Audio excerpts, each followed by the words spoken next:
Open Your Eyes is brought to you by the Belize Bank. Our country, your bank.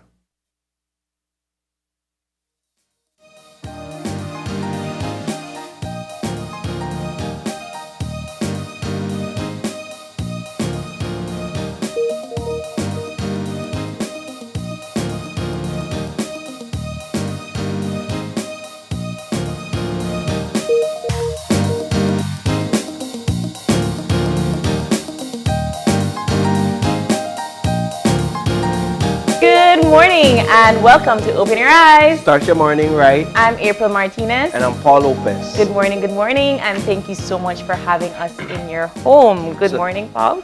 Pleasant good morning to you, April. It's Thursday. It is. It's Friday Junior. Friday Junior. So you know what that means. What does that mean? I don't know. Everybody have a different concept. I think I want to say mine's on TV. Right, but definitely it's a day when we're kind of winding down the week. To that weekend. Yeah, for a lot of people, the work is still up there. The energy is still up there today. Yes. And for some people, the energy is kind of dying down. But whatever it is for you this morning, my hope is that you do still have a productive day. Of course. And, the weather is scorching a little bit, hot nights and cool mornings. This morning, like around 4 or 5, it was quite pleasant, but we'll get a little weather update today. I love this time of the year, but I think that you can never satisfy coffee because you get too hot, and you get too cold, and there's never a time where it's just not right. These days makes me miss the cold weather a whole lot, because you tend to get those cold weathers, or at least those spells, for quite a few months, coming down to the end of the year. And so it's kind of like what you got to get accustomed to, and then bam, you just have to switch right over when the years, because even in January you get cold, February you get cold, and then in March it was getting a little warm, and then this March particularly it was raining quite a lot for March. But regardless, wherever you are, whatever you're doing, please make sure that you are keeping cool, staying safe, staying hydrated. That's important. But nevertheless, we have to move on into the highlights of our news segment last night. There's a lot to talk about. Yes. We won't take a lot of time talking about a lot much. because we don't have enough time to talk about all that's happening. But April, if you've been following the news like Belizeans across the nation, you'll take note that there are several things happening on the political front. And it's really beginning to show how politics and policies really affect people, how when it moves on the ground, how we begin to see where it's about people, and we begin to see where it's affecting people. Take, for example, the debate that is brewing and that continues to brew with regards to the cannabis bill. We've been seeing it since the start of the week, and it continues to be one of those main staples in public discourse at this time. We're hearing from the church, who they're bringing. First, let me just say that there are solid arguments on both sides. Right. We're hearing arguments from the government side, and we're hearing arguments from the church side, and I liken it onto a debate, though it's a public discourse. From on the church's end, we're hearing where they're raising issues related to the negative effects of marijuana on the mental state, more so in the mental state of young people. We're also hearing now where they're calling for a referendum on the bill. They're asking for a democratic process to take effect. On the other end, we're hearing from the government where, one, first of all, let's just make it clear that this bill did go through a democratic process. Yes. In terms of the National Assembly. This bill went through the House of Representatives. This cannabis bill also went through the Senate and was passed through the Senate. And I hear the church saying that consultations weren't done I think that's debatable to an extent, because like most bills that are passed through the House, there is this period of consultation within the committees that meet following or while a bill is passing through the House. And as I understand it, that did happen. And as I've been made to understand, contributions were made from persons within the public, within that meeting, contributions were made. And so when that bill was passed through the Senate, what then the leader for government business indicated was that, yes, the bill was passed, but we will delay implementation until, I believe it's April 11th. So what the church is now attempting to do is to get 18,000 signatures, the threshold, that's to the trigger amount a you need for the referendum. Their attempt is to get that done by April 11th. It's a huge feat. The minister... The church association seems quite confident that they can get those signatures. I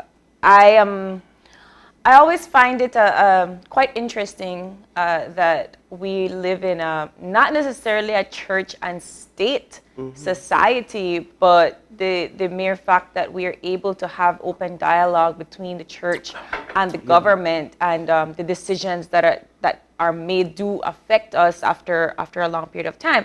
I'm not entirely sure how I stand when it comes to this debate. We had I think it was Professor McLaughlin on the show, I think Tuesday, where I don't think we mentioned it, but his specialty is in toxicology, right? And so when we were asking him why is it that people have such a inclination, on the legalization of cannabis for recreational purposes, right? Because medicinal, I think we can all agree that it works. Right. But it's just this stigma, and he said that the reality is that all you need to do is monitor the I forget the name of the toxin, the THC level in marijuana, and once you monitor that, it will not affect the brain the way I think that the argument stands, right? And the reality is that we really can't monitor all of that, right? Once it's in the market, it's in the market, and I do find that is something to argue, but I wouldn't say don't legalize it because of that. I would say gather the resources for monitoring, right? So it has to work in a way where everybody wins. Right. But I'm not entirely sure if it's just because of that or if there's more to the debate. I mean, we've seen other organizations come out in support of holding a referendum. We've seen the National Trade Union Congress of Belize. They've issued a press release. Yesterday, we saw BAPS, the Principals for Secondary School Group.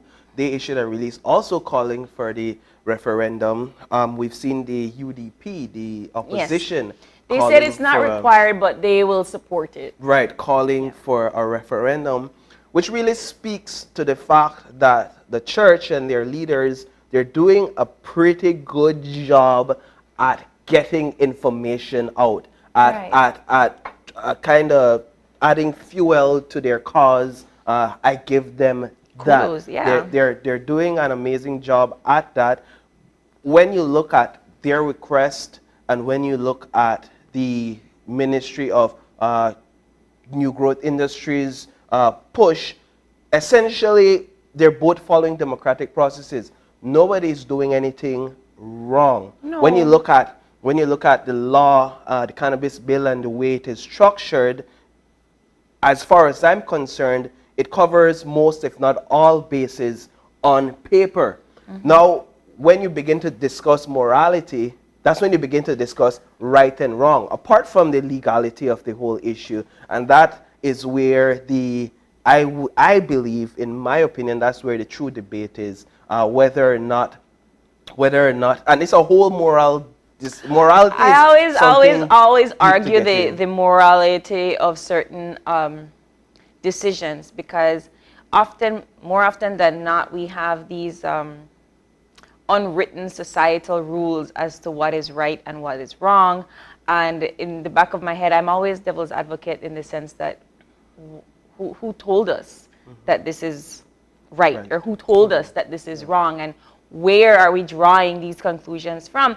Because, like I said, we had Professor McLaughlin on the show, and he said, alcohol is a lot more lethal. Tobacco and cigarettes are a lot more lethal, and we are not fighting over whether we should have these drugs on the market or not. So that is where it comes to my mind, right? If you are going to debate on something that is supposedly so terrible, you have to debate the other things too. And I think it was Minister Musa that said we're going to do an education campaign on how we are actually going to move forward with this legalization and the benefits of this legalization, and how I would imagine how they would try their best to monitor it once it's on the market, right? But I feel like it would come in time, and the reality is that when governments make decisions, they make economic decisions. And the reality is also that we would need to expand on the different products that are out there in the world selling properly and globally. I always find it interesting when we talk about, once you legalize it, everybody and their pan drugs, right? Sir, I lived in Amsterdam for 2 years and nobody made it go off up like that. Yeah. It's legal everywhere. It's not just legal in Amsterdam, it's legal in the Netherlands.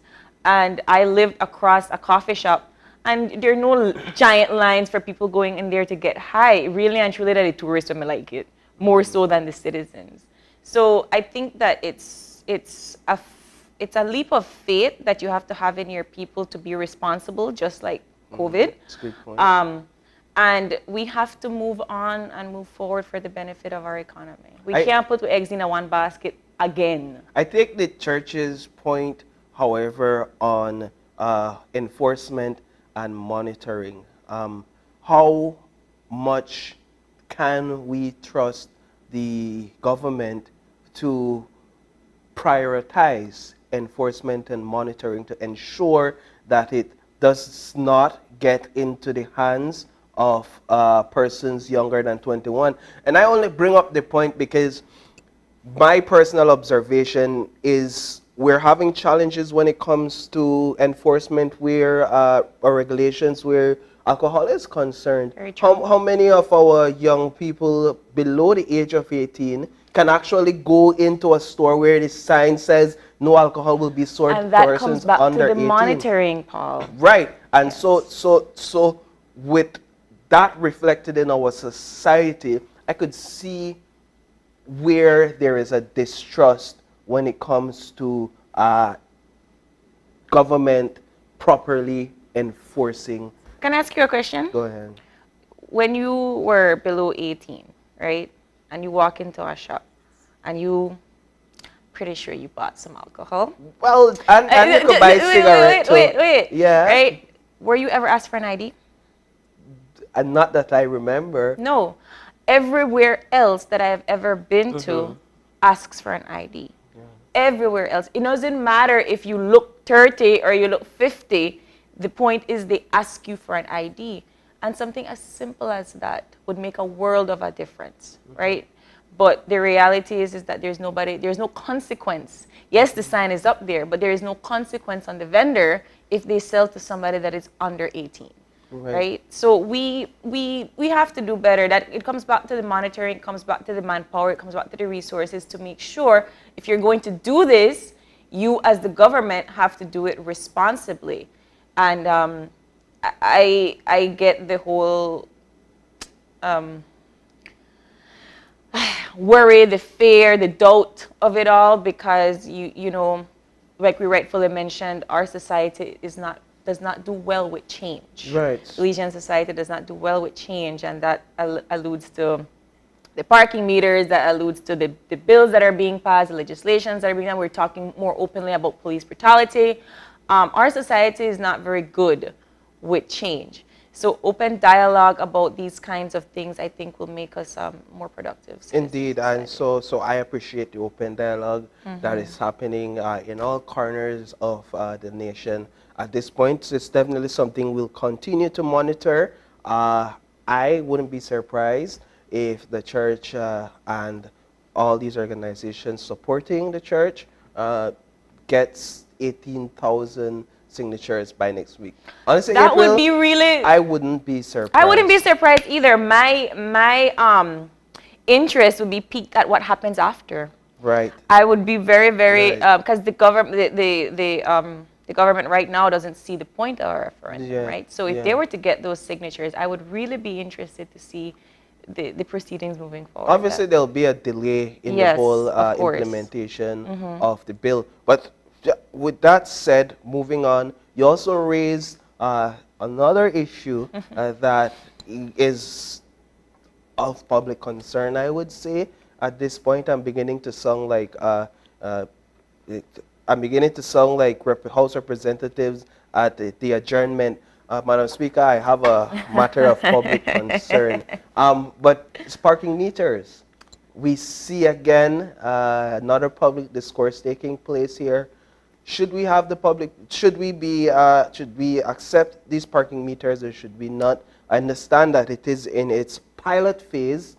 Yeah. We have parking meters at this point on Albert Street, in different areas on Albert Street, and we also have it in a few areas on, I believe that stretches the Marine Parade stretch, whereby BTL Park all the way up to Lucas and that area. And businesses are beginning to complain. Yesterday we saw it where businesses are saying, business owners on Albert Street, we've heard complaints from, and we've also seen publicly where businesses within that immediate vicinity in the Digit Park area, they're also complaining that Belizeans, their regular customers, are choosing to park elsewhere, and as a result, go to other businesses to get their food, to get their lunch, to get their breakfast, because they don't want to engage in the process required to pay the parking meter. It's a whole change of the way we do things and the way we park in these very busy and trafficked areas. Agreed. And you know, right before the whole parking meter situation was unfolded, I said to my parents that I really am curious to see how this is going to play out, because the reality is that the money would go to the public and to fix certain, it's like a tax, right, almost. But I think that the way they went about doing it, and again, it comes back to transparency and how you as the government talk to your people, because that was one of the biggest problems, that the business owners didn't feel like they were consulted.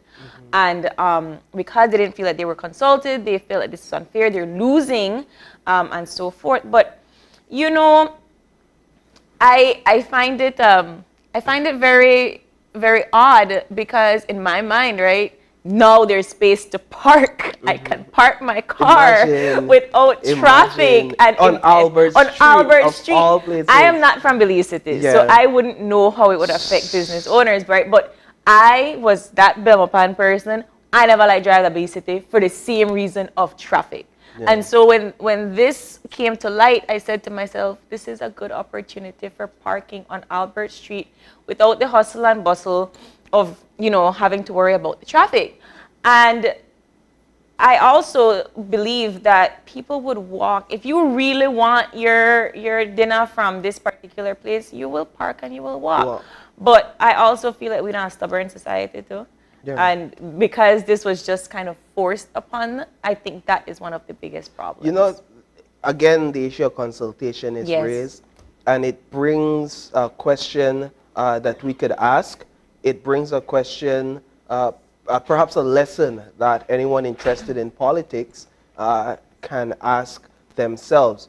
How much consultation is enough consultation? Because here we have the business community saying they've not been consulted, but then here we have the mayor saying they've done extensive consultations. So how much discussion is enough discussion before we implement? That's what we're hearing in the marijuana issue. This is what we're hearing in the parking meters issue. Now, granted, the parking meter is a pilot project where the Belize City Council is hoping that over the next several months, they'll be able to gather the necessary data. Right. Well, the data is coming in fast and it's hitting them in the face, if nothing else. My question is always, how much is enough?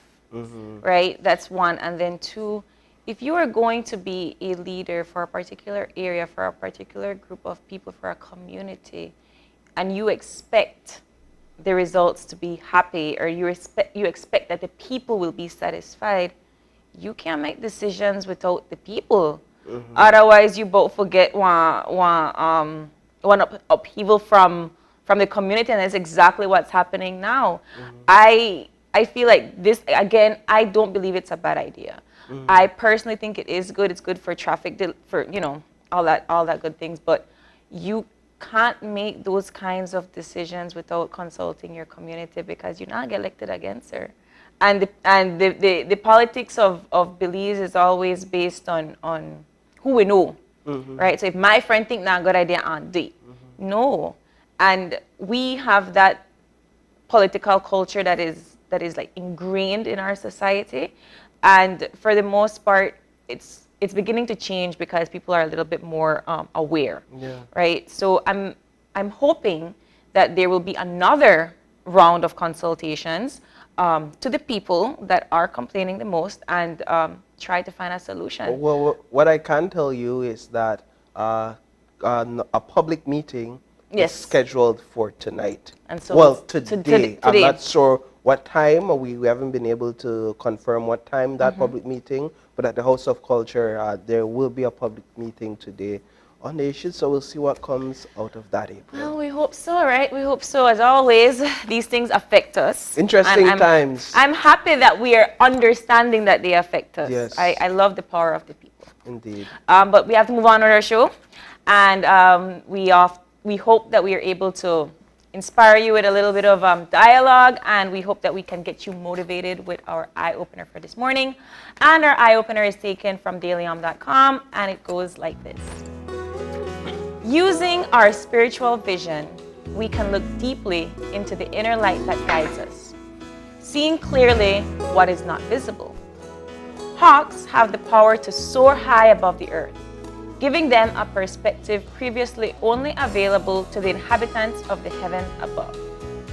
From their vantage point, riding on the wind and sunlight, they remind us today that there is a bigger picture to be seen. When we get bogged down with the details of what is right in front of us, hawks help us remember that we are part of a larger plan and that everything fits together beautifully and perfectly. Once in this expanded frame of mind, we can harness their reputation as visionaries, using their keen eyesight to focus on the exact spot that truly needs our attention. With inspiration and focus on our goals, hawks teach us how to interpret and then follow our personal vision. Soaring into the province of the heavenly bodies of the sun, the stars, and the wind that moves the clouds reminds us to consider a larger perspective, one that inspires us to move through the world we inhabit with strength, certainty, and grace. I love it. Yeah. I love it. Well, part of my morning routines usually is to wake up, mix a cup of coffee, and listen to a podcast. It's usually on leadership or motivational topics. And this morning, interestingly, the conversation was on the power of a thought, or the power of your thought, and how when you change your thoughts, you change your life. And that really everything begins with a thought. And this reminds me of that, just to say that we position our lives, we take actions, we view our responsibilities based on thoughts. And there's a wise saying from the Bible, the way a man thinketh, so is he. Saying that to say that our thoughts really guide our actions, and our thoughts really guide our behavior. The church, they believe that they should be taking on this issue because they think in their minds that they're guardians of morality within the nation. The minister, he believes, and he thinks that he's supposed to bring economic development to the nation. And so it's what are we thinking today? The question is, how are we elevating our thoughts to view things the way the eagle views it, the way the hawk views it? I like that. You need to be able to not see it just from your pockets, but from the bigger picture. But we have to move on. Our weather forecast for this morning is calling us. And on the phone, we have Angelia Guy. Good morning. Good morning. How are you, Angelia? I'm good, and you? I'm good. Are you going to tell me that the heat is going to be on today? Sorry? Are you going to tell me that the heat is going to continue being on today? Oh, yes, it's going to continue hot today. All right. Tell us the general situation. Okay, we have hot and dry weather prevailing over the area. Okay. And our winds? Winds, we have a slight shift in winds later today to blow from the east and northeast. So probably later tonight, tomorrow, it might not feel as hot, but still warm. And the sea state? The state will be choppy to moderate. Can you give us our 24-hour forecast? Okay, in 24 hours, I expect no rainfall except for isolated showers or possible isolated thunderstorms over the mountains this afternoon. And our temperatures? The high temperatures today will peak at about 90 degrees Fahrenheit along the coast, 97 inland and 84 in the hills. And then tonight, the low temperatures will range from 78 degrees Fahrenheit along the coast, 74 inland and 67 in the hills. Okay, can you talk to us a little bit about the outlook for Friday and Friday night? Okay, for Friday and Friday night, we expect to see a bit more clouds and isolated showers or isolated thunderstorms over southern and inland areas Friday afternoon, and then possibly over northern and coastal areas in the night. Any fire updates or sarcasm updates? Okay, for the sargassum update, there's still a high chance that sargassum will continue drifting on local beaches. And then in the fire risk forecast, the risk for brush or forest fires will continue to be high today and tomorrow. What is the National Meteorological Service advisories and warnings for this time of weather, this type of weather? Okay, well, with the seasonally hot conditions, we have a heat advisory out for especially those living in inland, especially in the interior of the country, to avoid direct sunlight or outdoor activities as much as possible, and of course to stay hydrated. All right, well, there you have it. Thank you so much, Angelia, and yourself do stay as cool and hydrated as possible. Thank you. Bye. You know, I laugh in my mind in a sense when they're saying to avoid outdoor activities. Teenagers are like, yes, definitely. That's all we want to hear. You hear the TV say we're not supposed to go outside, we need to stay inside. Really, I can't keep my brother inside for nothing. Okay. The minute he finishes his work, he's straight outside. Well, that's good for a change. Yes, I know, right? We are used to the tablets. But let's get into our show for this morning. We have 3 wonderful conversations for today. And the first conversation will be joined by the the Belize Police Department. They're going to be here to address how they plan to ensure security measures for the Easter holiday. You know, we've been talking a lot about safety for the past week, about how to, comport ourselves during the Easter vacation. So that should be a good conversation. Of course, we have ASP Fitzroy Yearwood, who will be in studio with us for that conversation. And then our second conversation is a Save the Date conversation. We'll have the Belize Chamber of Commerce and Industries, who will be talking to us about Made in Belize trade show. Of course, this comes up all the way in June, and I say all the way, but the 2022 is flying fast. Already in April. They're right around the bend April, and so we'll have our guests coming in to speak to us on that. And then our final conversation. Paul, you like fries? I hear the Hawali shortage right now. Yeah. You haven't been really having fries with your meal lately, have you? Right. Well, for our third conversation, we're going to be speaking to the owner of Stone Crab and Grill about what you can do to substitute for your French fries in this shortage. What so do that you should be do? a fun. I'm an onion ring person. There you go. Yes. There you go. But before we take our first break, we do have a birthday shout All right. out. Who do we have our birthday shout We out want to for? say happy birthday to Kenroy Michael. Kenroy is an employee here at Channel 5. That's his name? Yeah. it's Happy his birthday, name. Dreams. And so we want to say happy birthday to Dreams, the one and only. Bro, we do hope you have a wonderful day. We are try our best not to stress you out, but can't promise you anything. Happy birthday, Kenner. I can't believe that I've been working here and I just learned his name. Well, there you go. All right. Well, happy birthday. We hope you have a wonderful, wonderful day with many blessings from all of us here at your family and Channel 5. And with that, we're going to take a short break. And when we come back, we'll have our first conversation for you. So stick around.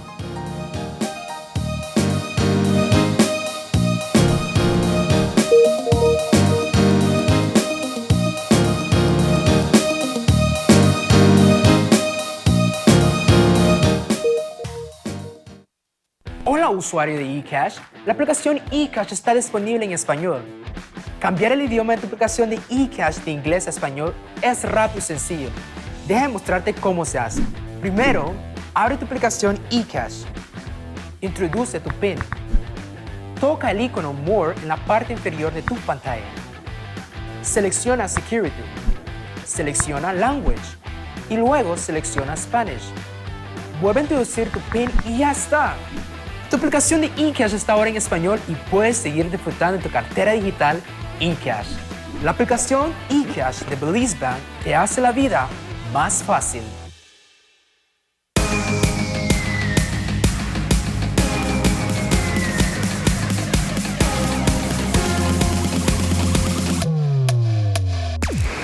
Download the SmartStream app on the Android Play Store and create your account to get access to movies and stream at home or on the go.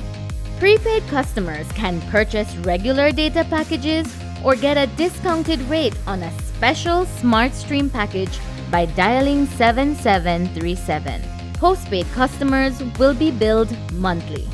Never miss a movie again with SmartStream.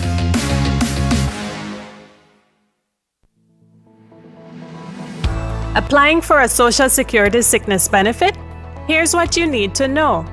A complete claims package include 1. Sickness claim form fully completed by the claimant and medical doctor.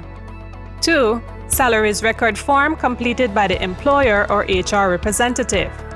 3. Proof of bank account such as bank book, online banking, or statement displaying your name and account number.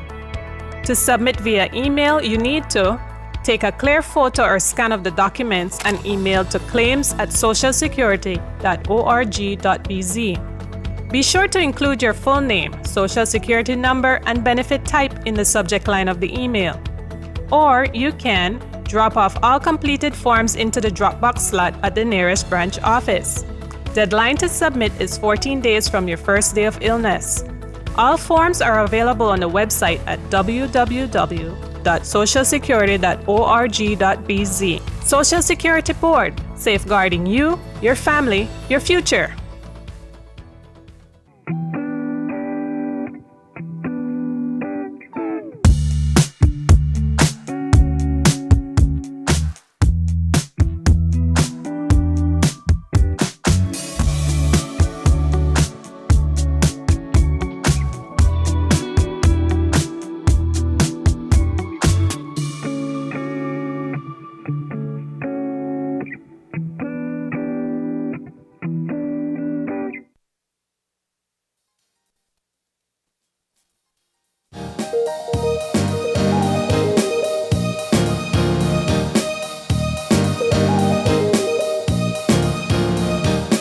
right, welcome back. As we said before a break, we have a guest with us in the first segment, who's none other than ACP Fitzroy Yearwood, and he is the Director of Media Communications at the Belize Police Department. You're familiar with his face because every Monday at least, he's on the news giving us the breakdown of all that's happening within the country as it relates to police enforcement and crime. But this morning, we agreed that he's here to talk with us on Easter security and how safety tips and how we prepare ourselves for those long Easter holidays. We know that it's a time, Mr. Yearwood, when people travel a lot. Yes. That's always the first concern. I'm traveling. What should I be aware of when I'm leaving my home? Okay. Good morning. Thanks for the invite. First of all, we were locked down for 2 years, so we know that one, people have been gearing up for this big, opening relief. Yeah. So we know that a lot of people will travel over our borders within our country. We can't tell you where to go. We can only encourage you to secure your property before you leave.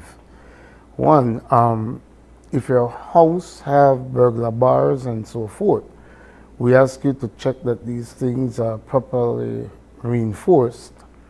We ask you to make sure that you secure your windows, your doors, etc. If you have a trustworthy neighbor and that person is not going anywhere, inform that person that you will not be at home and to keep an eye out for you. We ask you, if you're part of a neighborhood watch, to tell the other members of your neighborhood watch group that you will be leaving. You don't have to tell them your destination, but have them aware that you will not be at home. We also encourage people to leave their house properly lit up when it comes to the evening time. We know that these criminals study everything, and if they realize a house is in complete darkness for a day or two, then that would, of course, attract their interest.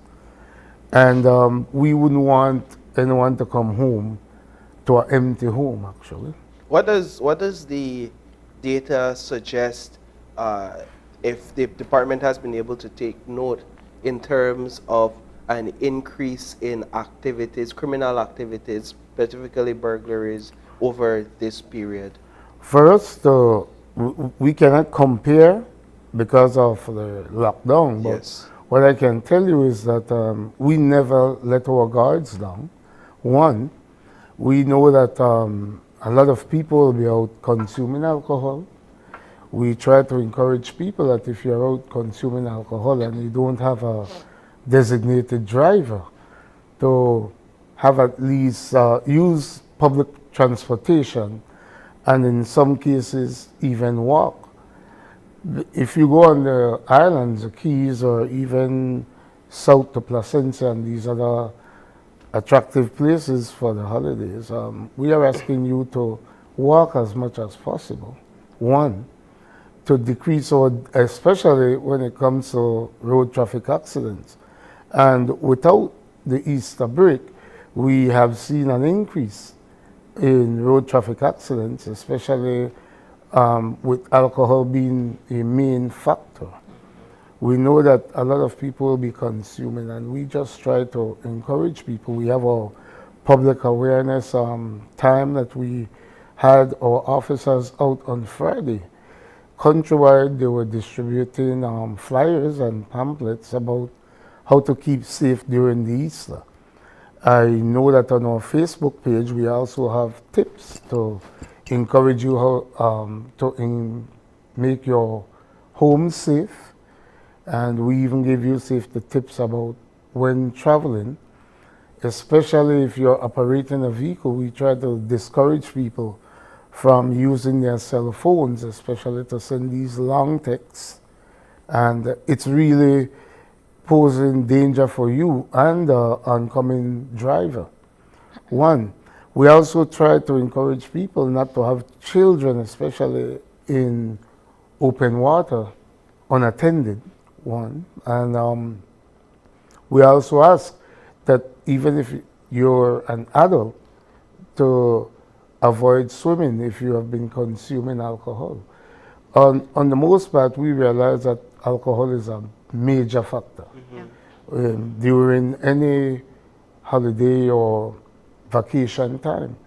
And we just want to ask people to consider your own safety and the safety of others so that we can have a incident-free Easter break.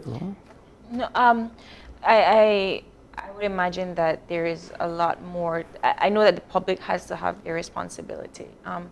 But how is the police department aiding in the terms of resources and manpower?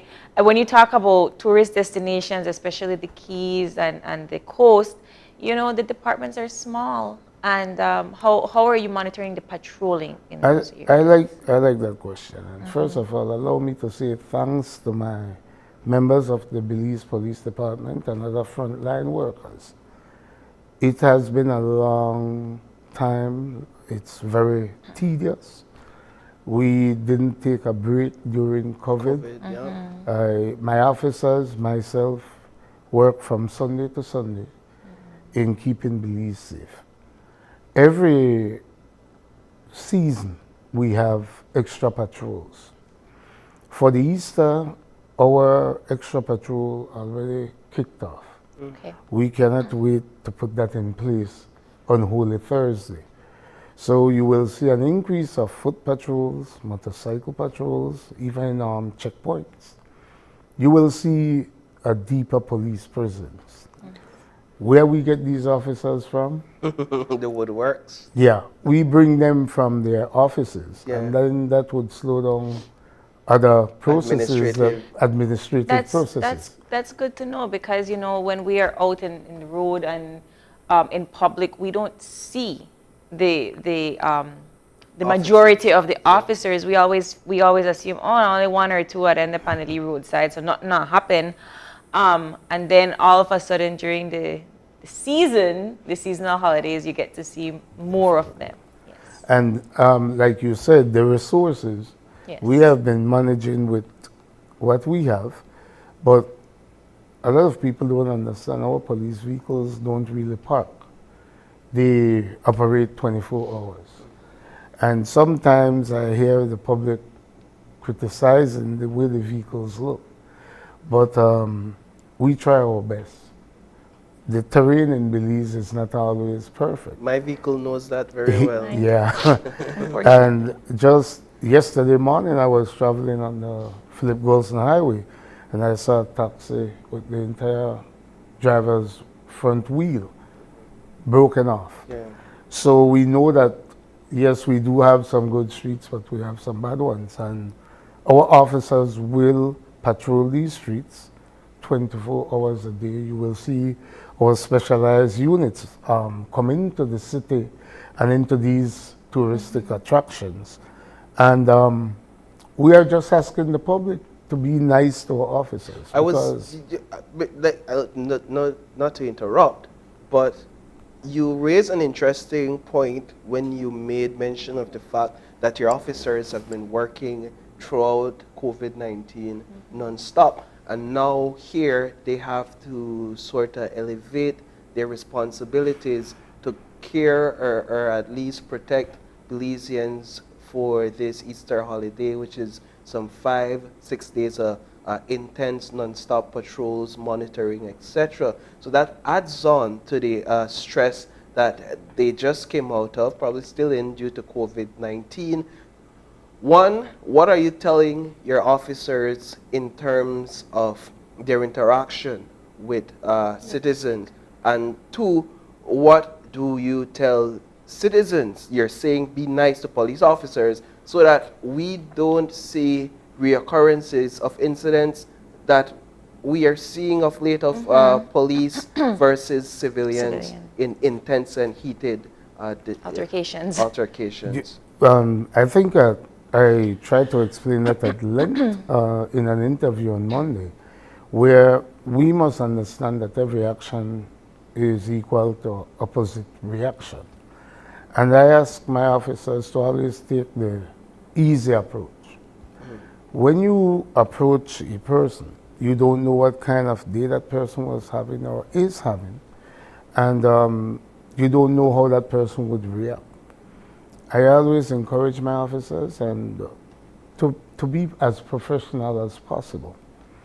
If you realize that that person is acting in a volatile manner, step back, reevaluate the situation, and see if it's really worth it to go all the way with that person. One, if you believe that the infringement of the law is not that serious, then walk away. Allow another officer to step in and approach that person. We are only humans, and our officers come from our society. Everybody in Belize, as long as you're a member of the police department, you have some relative or the other in society. And of course, we have seen incidents where officers have been aggressive. And these officers also have family members in Belize, and we wouldn't want anything to get out of control. So we try to quell every situation as it comes along. We try to encourage the public. If the officer asks you for a search, they tell you the reason for searching, cooperate with them. And there are instances, I mean, especially during the holidays where the public is drinking, where citizens are drinking and they may not be in a state of mind to even want to hear what the officer has to say, because we feel as if we're in right, we feel like we're in the right. When a citizen feels that way, should an officer back off? I'm asking if an officer should always avoid a situation that they know will escalate to a point where somebody might pull out a video and it look bad on them because the person is resisting. It goes right back to what I was saying just now, that you must evaluate each situation. All the situations will not be the same.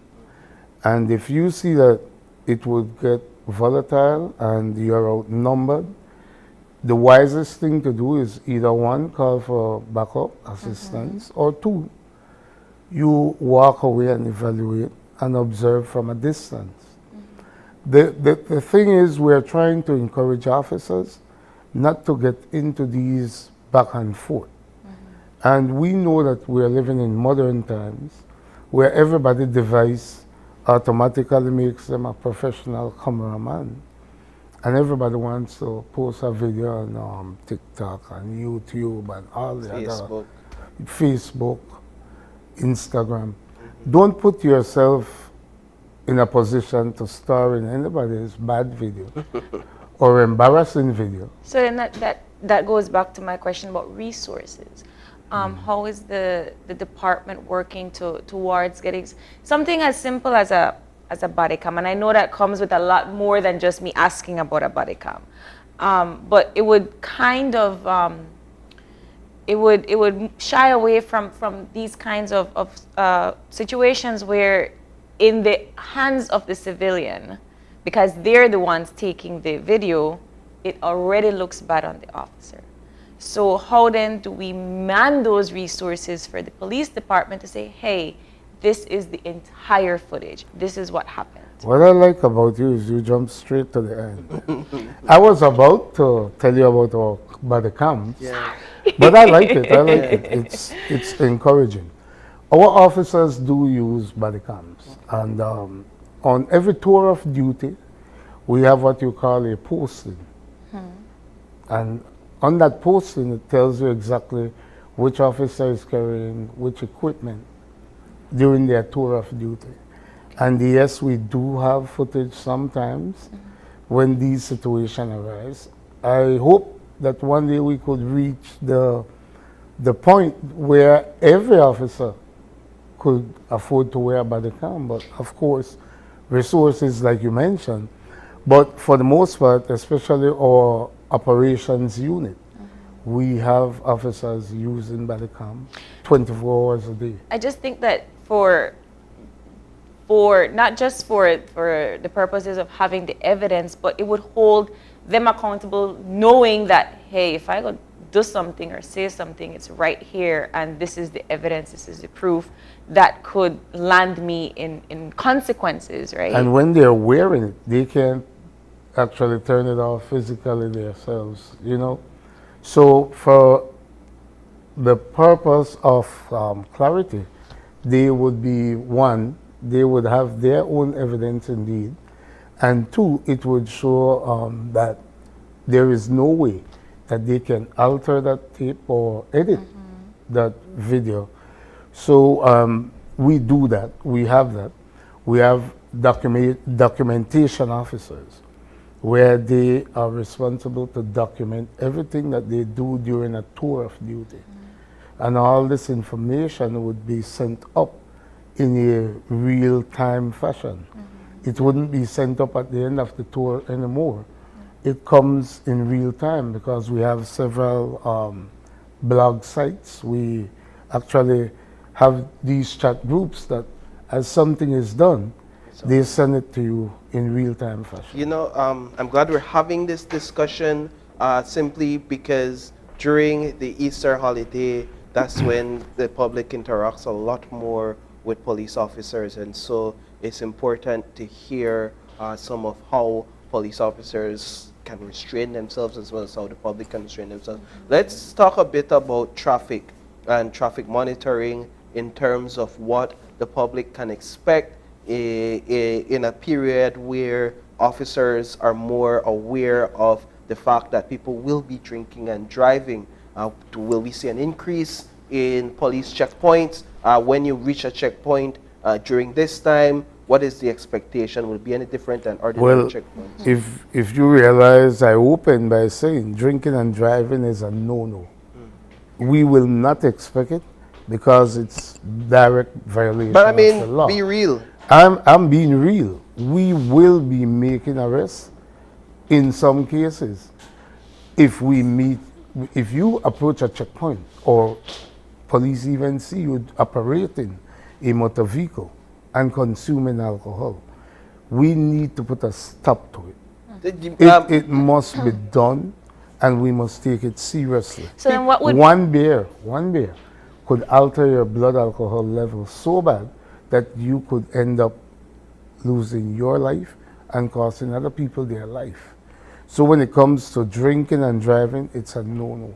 People could use the Yeti cup, Mr. Yearwood. You open somebody Yeti cup and search there. I like what you're saying, but remember now, when you approach a checkpoint, we would be able to know whether or not you are impaired.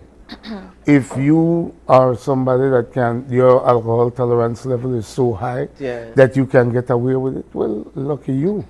But if you come to that checkpoint and you smell like you just step out of a brewery, then I don't expect an officer to turn a blind eye and don't do his job. What would be the consequence, or I guess the process of after you've been caught drinking and you are at a checkpoint? What would be the process of taking you in and the consequences for that? Well, you will be escorted to the nearest police station.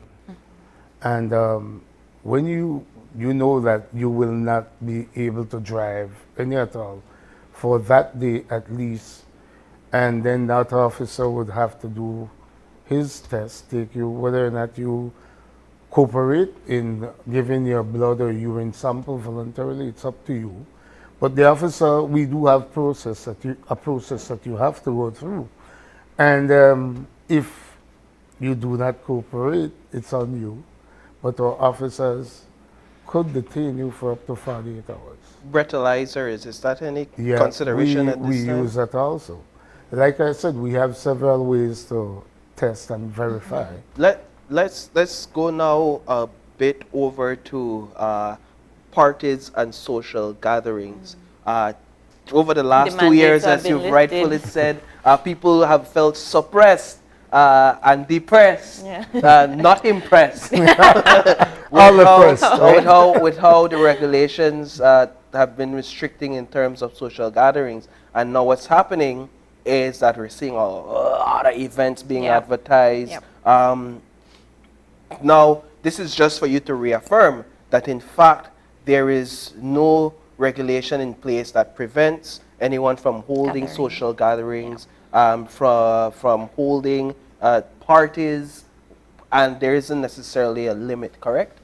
No, we don't have, well, it has been lifted, the mandate has been lifted, but it's up to you to put yourself, to protect yourself. Yeah. You wouldn't want to go into a situation knowing that there's a possibility that because of the size of that crowd, you could get the COVID virus, and then you could take that home to your family. It's up to you. You wear your mask. I still carry my mask everywhere I go. And I owe it to my parents and my children to protect myself and them from contracting the virus. We are only encouraging people that if you're out there celebrating, you do it responsibly.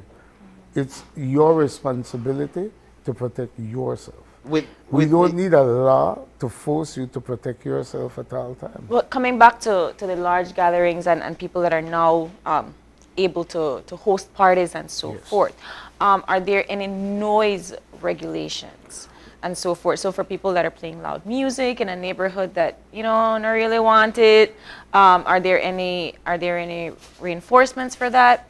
We do know that loud music near a church while it's operating is still the law. We know that after midnight, you must take down the decibels of your music. Must you? Yeah, you must consider your neighbors. One, but yeah, that's after midnight or during a church service. The other thing is that when we know, we have seen the ads, especially over the Easter weekend. Let's say, for instance, in Placencia or Kikaka, there's a nightclub. I don't want to call any names or advertise for any establishment, but we cannot just walk into these places and tell them, listen, the neighbors call, lock it off. We would encourage you to lower your music because these are establishments that depends on entertaining their crowd to make their profit. But I know for a fact, countrywide Good Friday, nowhere should be open, no alcohol establishment countrywide.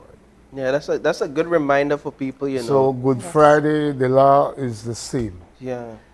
Holy Thursday, Saturday, Sunday, even Monday, you can party. But I know that Good Friday, the law remains the same.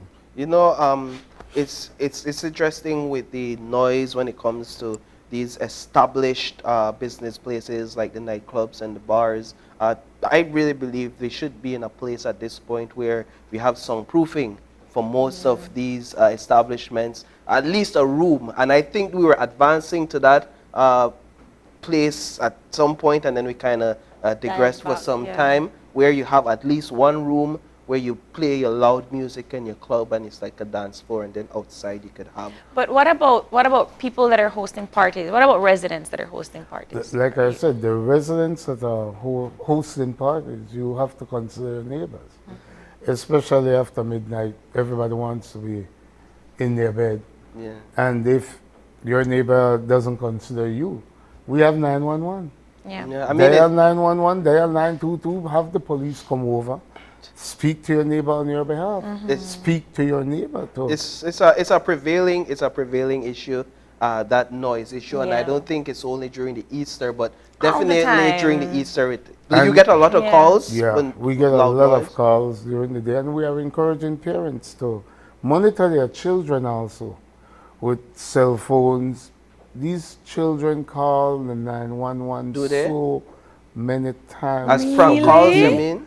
Prank calls. The things they say to our operators, you'll be appalled to hear. Really? And them using the 911 system at that time could be a time when we could save somebody's life that really needs our help. Let's go back to reemphasize the point on swimming. A lot of time, well, during the Easter, we're already feeling the heat wave.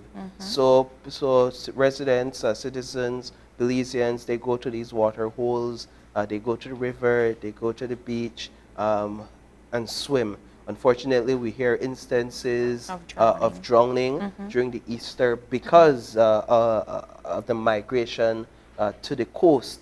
I know people don't necessarily swim on Easter Friday because you don't want to turn into a mermaid, right? But other than that, what are you saying to the public to kind of decrease these incidents of drowning? Like I said, don't leave children unattended. And even you as an adult, don't go to swim alone. Don't go alone. Always have a swimming partner or swimming buddy. One, I saw a video the other day from somewhere down south where there was a crocodile in the sea. We have all sorts of factors, and like you rightfully mentioned, you are traveling to a unknown place. You don't swim there every day. Don't just go and jump in. Don't dive into these waters. Every day the bottom of these rivers shift, and we have other things like logs that come into these waters, float down the stream. These things can cause obstacles and cost you your life. Whenever you go to these places, you observe before just rushing into it. I want to go back to, we were talking about the drinking and the driving, and that it's for civilians. And, you know, I have experienced this. I'm pretty sure a lot of people have experienced this, where police officers are drinking on the job. And what would your advice be to the public for those police officers that are drinking on the job, were to stop you? What should we do? That's why we have that system again, 911. You report these officers. Every one of our vehicles have a license plate. It has certain codes on it, numbers to identify them. Report these officers. We cannot have you, the guardian of the law, breaking the law. Our job is to ensure that people don't break the law, so we shouldn't be breaking that law. Drinking and driving is a serious offense. Within the split second, it could cost you your life and lives of others. So we encourage the general public, and don't be mischievous. If you know the officers are not drinking, don't make a false report, because then when we prove that you have made a false report, now you have a mischievous act charge on your hands to deal with. Going back to the road safety and drinking and driving and so forth, and you know, having these ongoing checkpoints, what are some other ways that you are all making your campaign for road safety? Well, also we have the use of the highway patrol, not only checkpoints. We have officers that will be patrolling the entire highways and byways for the entire Easter holiday. One, we do have our speed guns that we use at times, and these will be also in effect. It will be used. We have a lot of measures that we have put in place to try to keep you safe when you're traveling that highway. And we'll also be looking at these buses that will be trying to overload to take more than their fair share to certain destinations. We have a lot of things that our officers are well versed with when it comes to the law in keeping you safe on our streets and on our highways. So I mean, this is just coming from somebody that drives on a weekly basis on the highway, and one of the biggest problems that I tend to notice is the speeding and unnecessary overtaking. And there have been so many times where either like that person not crashed because they're overtaking on a curb. Or why you speed? Why are you speeding? I'm going 60 and you're going 80 to overtake me, and there's no need for that. So how are you all manning that? How are like you? I said, we'll have our highway patrols out there. I would be deceiving, defeating the purpose if I tell these drivers what to look out for. We are trying our best not to have these whole lot of road traffic accidents, and we do have things in place that will help us to catch some of these, I call them inconsiderate drivers, because I do experience it. I travel daily on the highways, and sometimes you wonder how many angels are at work with some of these drivers. Just that it's not the overtaking only per se and that a car is coming, but in order for you to overtake me, I have to slow down, and then everybody else behind me has to slow down just so that you don't die. That's true. If you would speak a bit about the hours that officers work during the Easter period, during these holiday periods, whether those hours increase during this time, what does that look like? Because then it speaks to the stress level as well. And then how does the department sort of care for them on the field to ensure that they too are well taken care of, so that their stress levels may be balanced when they're interacting with the public? I'm glad you brought that up. I said that we have extra patrol during this period, but you, the officer on the ground, will still work your 8-hour shift. We have it set up that the shifts overlaps, and we bring in the extra officers that would take the extra patrol. They would work that period. So if you work your regular 8-hour shift, let's say you come on 8 in the morning to 4 in the evening, that's your shift. When you're finished, you're finished. The only day that these officers might lose 3 hours or so is on Holy Saturday, when we have to have officers posted at every lane along the route Of the for the cross country. One, it's to ensure the safety of these riders who are participating, and you, the general public that will be viewing that race.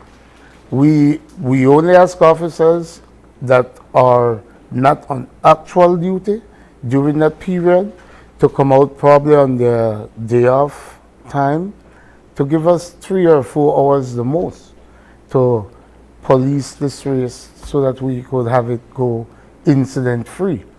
But for us to say, call you back after you have completed your 8-hour tour to do another 8 hour, maybe 4 hours, we don't do that. Because you rightfully said, the stress level is already high. So we do not try to add to that.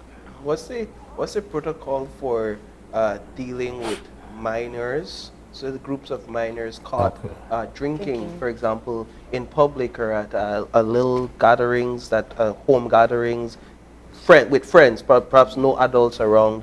What's the protocol for dealing with that? Well, first of all, we contact their parent or guardian. If we can't find their parents or guardians, we rely on the Human Services Department. We do have things in place to deal with minors caught committing offenses. And as a last resort, it would be that we would have to call on a GP if we can't get anybody from Human Services Department. But I can tell you that during this period, Human Services have people on call 24 hours to assist us also. Is it something you see though, where you do catch minors, high schoolers? You know, it's quite often Easter. we do. It's Easter time. Quite often we do, and especially in these areas where they believe they can get away with it. They're not in the city necessarily, but we do look out for all these things, and you know they would try to get away with the usual excuse, oh, I don't have my ID on me. And time is quickly winding down, but I really would like you to comment a little bit more about the stop and search protocol. When and why would an officer feel the need to stop a civilian and to search them? Well, I could, in a nutshell, when you're a patrolling officers, you're deemed to know the characters that you see in your area of patrol on a daily basis. It's not a profile. We have Belize City especially divided into precincts. When you patrol your zone, you do that for an entire week. You know the people that lives in that zone. The minute you see somebody that doesn't fit into that area, it raises your suspicion level. Especially if that person keeps doing the same thing over and over. I'll tell you some instances. I see on a daily basis where you have what we know as criminal elements circling high schools at a certain time. Let's say when they're let out in the evening. If you're a police officer and you cannot identify these characters that have come in contact with the law on more than one occasion, then you don't know your job. Yeah. And people on the outside looking in don't know why you do certain things. But you as an officer should be bold enough to explain to them why you're doing it. One, if I stop you to search you, I will explain to you why I want to conduct a search. You must explain the reason for your search. You do that search. You're satisfied that that person has nothing incriminating on him, then do not prolong the process. Let that person go on his way. You satisfied yourself. So then we don't need to go through argument and unnecessary tormenting of that person. You got through, go ahead, have a nice day. And I hear that. Let's also be real though in saying that we do have rogue officers out there, some people that call them badman police, where don't necessarily feel the need to explain to anybody the need, their reason for searching, that just, you better make I search you, or else I will carry you down the station, or something else, whatever threat may be levied against the other person. Does a civilian have the option to object to a search if they feel that this situation is not playing out the way it's supposed to? To object to a search, it's not advisable, one. If you believe that the police has violated your right in the way he carried himself to conduct a search on you, we have the professional standards branch that really do a good job when you make that report. I know you often hear me ask people to make a formal complaint. I can tell you that our officers at Professional Standards Branch investigate a lot of allegations like these. And in some cases, we have proven that the officers may have violated these persons, and those officers are made to pay for their actions. I think this conversation could go on, and we're kind of moving into a segue, but you're here for the Easter holiday safety campaign. We're out of time. Is there anything else that you would like to advise the public on? Well, like I said, if you see a crime in progress, report it. Call 911. That person that you save may be you. Because, one, people like to say in Belize, oh, it doesn't affect me, so I won't report it. You don't know when that person will come knocking on your door. So I want to encourage everybody. I know it's a long-awaited Easter break. Please practice safety at all times. Keep yourself and your families safe. Let's get back to school afterwards and return all of our children to their teachers in one piece. I can only ask you to practice safety. All right. And don't drink and drive.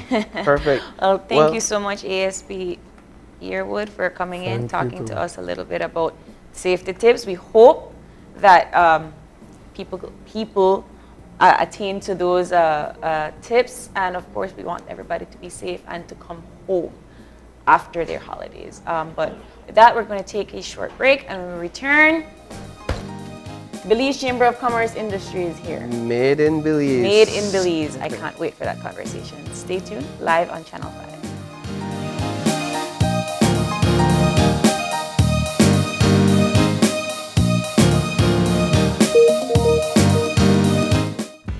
With eCash, bill payment is extremely convenient, and all utility companies accept eCash payments. What's even better?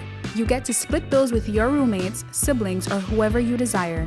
Simply open your eCash app, go to Bill Pay, tap the respective utility company, enter the information, and pay the bill. Then tap the transaction made. Tap Split the bill. Select Evenly. Send the request to who you are splitting the bill with, and get notified when they pay. Talk about making life easy and avoiding confusion. You can split the bill for restaurants, grocery stores, and for any eCash payment you make. To find your next yummy meal, hair treatment, or chill spot, simply open the app and utilize the geolocation service to see nearby businesses that accept eCash. Geolocation and bill payment make life a whole lot easier. Tonight we're really late. That was so much fun since this pandemic forced us on lockdown, and like my online classes have been so stressful. Oh my God. And I'm very glad that you finally get out. Yes, that's true. And that girl, you will let loose. I never did expect that from you. Oh, Melanie. Well defended again by Beverly. Anyway, this is an expo. George the drive and the finish. Posting up Marcus Morris. My gosh. Look like Kobe hit on him real hard. My gosh, Melanie. Now you the top. 4 minutes and 7 of their 9 points. You see why me? The married life. She can even enjoy her friends like in a peace. Mind your business. Someday you might find a great guy too. Exactly. Well, I still kind of have a crush party here, cousin. Oh, remember the one where I danced with at the wedding? Oh, yes. Yes. Yeah, well, I would have go pull up down with you any day. Anyways, when you don't cause enough trouble for one night, make a walk on out. Alright.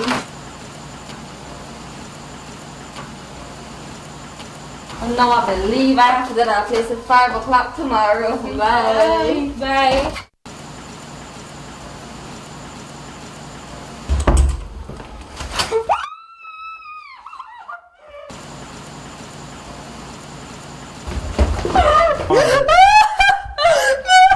I didn't do anything wrong, James! Hey, morning. Morning.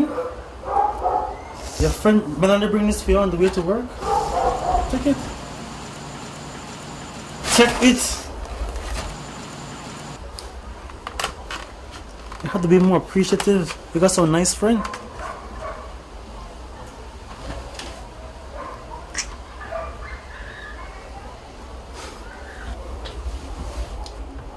And remember, nothing never happened last night, right? Right?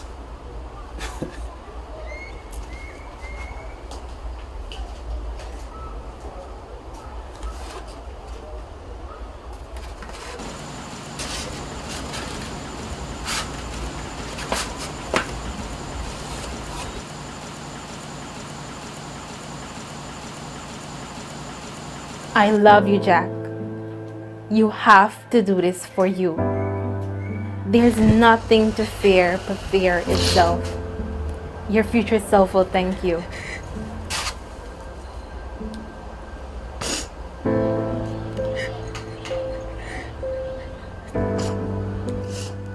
No. I need help. During the COVID-19 pandemic, women and girls were at the highest risk of suffering domestic violence. Domestic violence involves violence between any member of the same household. It can happen to females or males, young or old. However, the evidence has shown that women and girls face the greatest risk.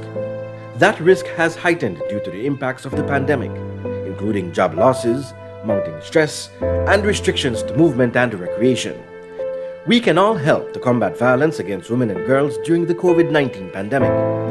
Just like Melanie did, you can reach out to someone who is struggling and help them to find a way out. It is never easy, but together we can fight this. Belize will not be safe until its women are safe. Secure Belize.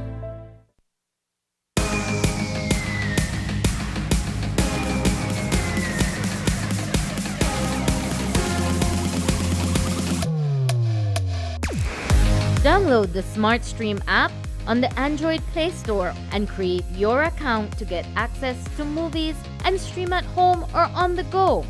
Prepaid customers can purchase regular data packages or get a discounted rate on a special SmartStream package by dialing 7737. Postpaid customers will be billed monthly. Never miss a movie again with SmartStream. Hi everyone, my name is Gabriela and my name is Kieran. Today we're going to be learning how to put on makeup. Connecting people. Creating memories. Sharing a smile. Next Gen, the ultimate digital experience. If you're looking for low-cost television advertising, have we got a deal for you? Advertise on Channel 5's Daily Classifieds. Channel 5's Daily Classifieds is one of the most effective methods for introducing yourself and your business to the community.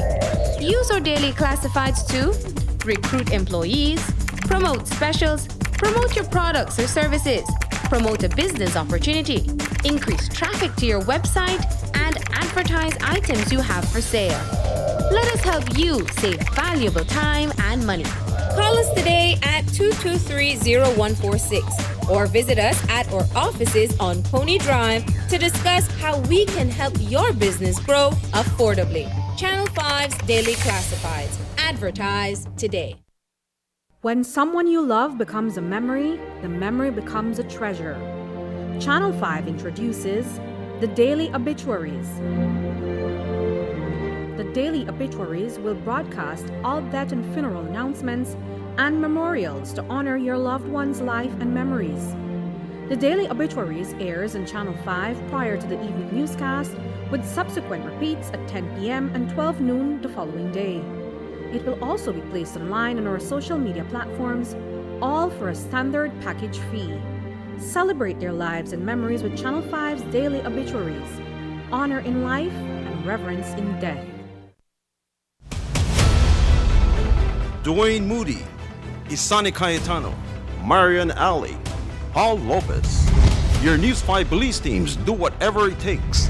Go wherever they need to go, so you can catch the story wherever you are, whenever you want, on whatever device. Channel 5 Belize on television, Facebook, Instagram, and YouTube. Because news is now everywhere, all the time. And so are we. Whether you're at home, on the road, at work, or at school, if you see news happening or suspect that something might be up, call or text the Channel 5 News Belize tip line at 672-5555. You don't have to give us your name, just give us the tip. That's 672-5555. Call or text us so we can check it out.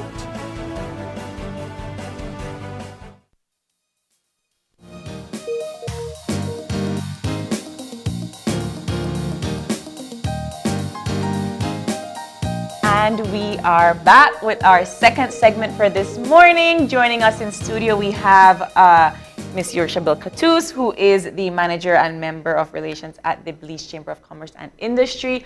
And we have Mrs. Ashley Habet, who is the owner of Ashley's Baked Creations. Good morning, ladies. Good morning. Well, we're a little bit here on a different set because we have some wonderful treats by Ashley. But before we get into those treats, Mrs. Katus, can you talk to us a little bit about Made in Belize and what we are expecting in June? All right, so we're glad to be back here. It's our 5th year, Made in Belize. And we're having it in Belmopan as per usual. It's June 4th, Saturday, June 4th, from 10 a.m. to 6 p.m. And this is a unique expo. It is a trade show expo, business to business event. And it's an experience that you wouldn't get at no other expo. The reason why is because we cater to the micro and small businesses at this event. And you will find exclusively only Made in Belize products. I don't know if you did that in school, but I had to do the project whereby you go in the stores and trying to look for the labels that have Made in Belize. Yeah. And that's the time you find out that, wow, there's so many different things that we make. And so imagine coming to this event and it's exhibitors from across the country, from Carzal to PG, bringing out the best in what Belize has to offer. And of course, one of the highlights of that show will be Ashley's Baked Creations. And so we actually have Ashley here with her baked creations. On the table. Ashley, if you would tell us a bit about your business. Okay, so Ashley's Baked Creations was based, and I came up with the idea because I personally suffer food allergies. Food allergies isn't something easy. Everybody knows about these environmental allergies, like, oh, I have itchy eyes, runny nose, puffy eyes.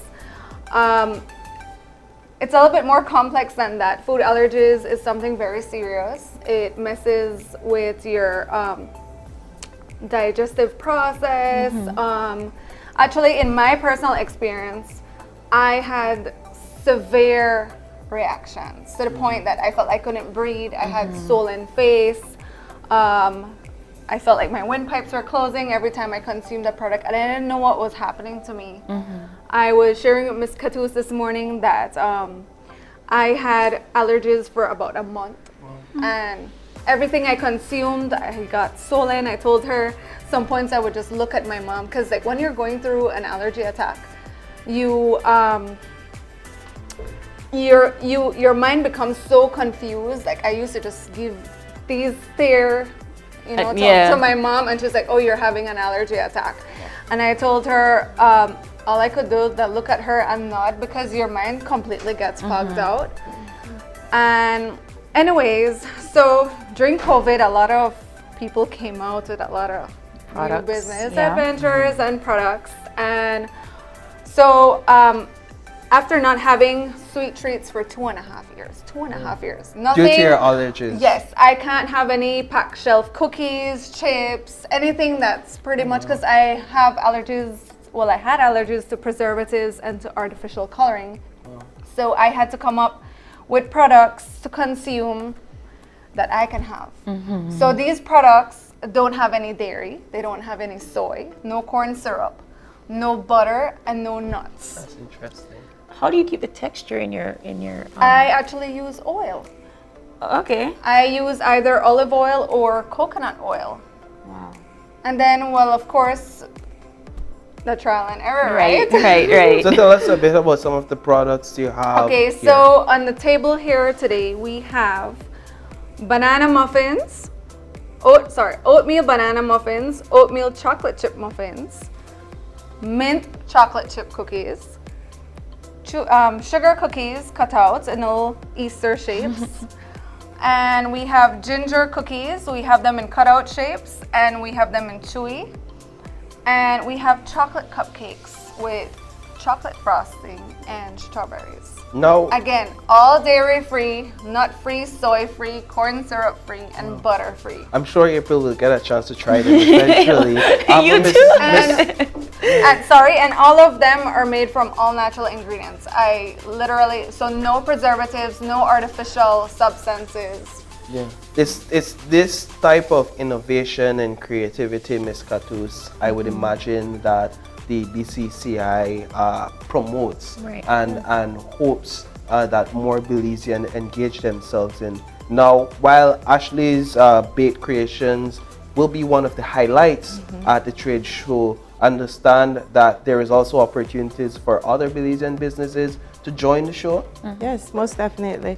So a little bit of clarification, because there are a lot of misinformation and misconception about the Belize Chamber of Commerce and Industry. You know, they think that we're only for big businesses, but we do have, the micro, small, and medium-sized businesses makes up 86% of our composition for membership. Wow. And out of the 86%, we have 36% that are micro businesses and about 31% small businesses. So that's like over 60% micro, small, mom and pop. And we are a business support organization, so we look out for our business people and find out what are their needs. Micro businesses have always needed that platform whereby they can market themselves, additional market, because of course they're innovative in their own way in marketing themselves. So this is how we came up with the Made in Belize, and this is how we pulled together all those innovative ideas. Other businesses that will be there is the famous Bamboo Tea and Miss Deb's, Crazy Coffee, and we have Icoma, that's hair products. We have a lot of different jewelry businesses offering jewelry, skincare products as Hello Body, Ulala, and pottery. People actually making pottery. We've had before people bringing hammocks and different crafts that they make with straw. We will also have soaps, plants. Definitely Mary Sharps will be there, quality poultry. I think this is, as I said, this is a very great experience to visit these kind of expos because you actually meet the business owners. When you walk into a store, you just see the product on the shelf. You don't get to meet the inventor of that product, a local product. But when you attend expos, you get that face-to-face experience with the inventor or the entrepreneur. But also the entrepreneur get that other direct sentiment about how you feel about the product and ways that they could boost their product. You know, I've been to April, we're from Belmopan, Yeah. and so I've been to one of these shows. I think it was at the Agriculture and Trade Show Bronx one time they had it, and I was amazed at the experience. One, there's many ways to win prizes, so that's one of the first things. You go out there and you could win prizes just by attending, and then the different booths, they also offer their own ways of giving prizes. Do you have to be a member of BCCI to participate in the trade show? No, you don't have to be, but once you participate at any of our events, we offer you that opportunity, that experience. So especially for the Made in Belize, the package that we have, it's a very heavy duty package, I would say, because you're not only paying for a space. By the way, the expo will be at the Governor General's field. Yes. So you're not only paying for a space there, but you're also getting an opportunity to be a member. So we're giving you 6 months free trial membership. And with that membership, you definitely get your certificate as a member. You get the coveted chamber discount card, which has 50 businesses across the country that you can always use this card and don't have to wait for a discount day. And once your business gets that card, you become a member, all your staff has the opportunity to have that card. And in addition, the chamber is the information hub for all business related information.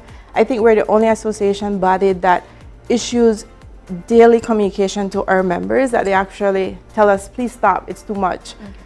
And you get access to trainings, and we also do the lobby advocacy part, whereby we look out for you, we screen out any new policies, legislations coming out or that has been amended, and we put put the position to it and consult with you guys. So Ashley, you're a small business. How did you get in contact with the BCCI to be a part of the expo? Actually, I know people who are members, like my own family business, and I've seen the benefits. I've actually participated in some of the seminars, you know, being a part of my family's company.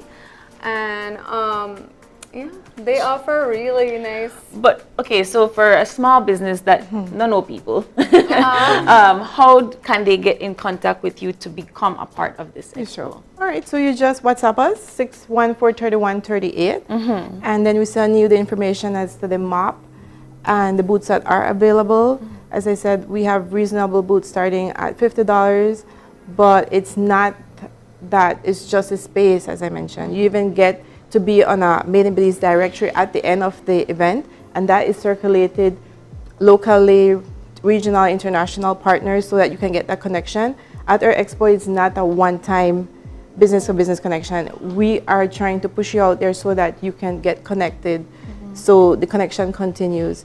And you also get 5% coupon, discount coupon, to our marketplace Belize in September 17 and 18. So Ashley's Baked Creations, what can Belizeans expect? What can we expect of Ashley's Baked Creations at this year's trade show? Okay, so pretty much I'm trying my best to take out a few of each, because I have an extensive menu, to be honest. She has an extensive menu for all. I do have a regular menu, which meaning you can use regular flour or oat flour. I do have gluten-free products, and I do have vegan products as well. So at the expo, I'm planning, like I said, to make as much as the menu as possible. I will do like special packages, like so these are my little baggies. These are my packaging. I do have all shapes and sizes.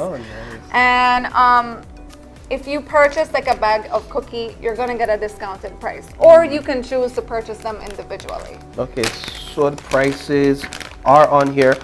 Now, you don't have a storefront per se. No, I don't, but I do have an Instagram and a Facebook page, and on both pages you will find a copy of my menu.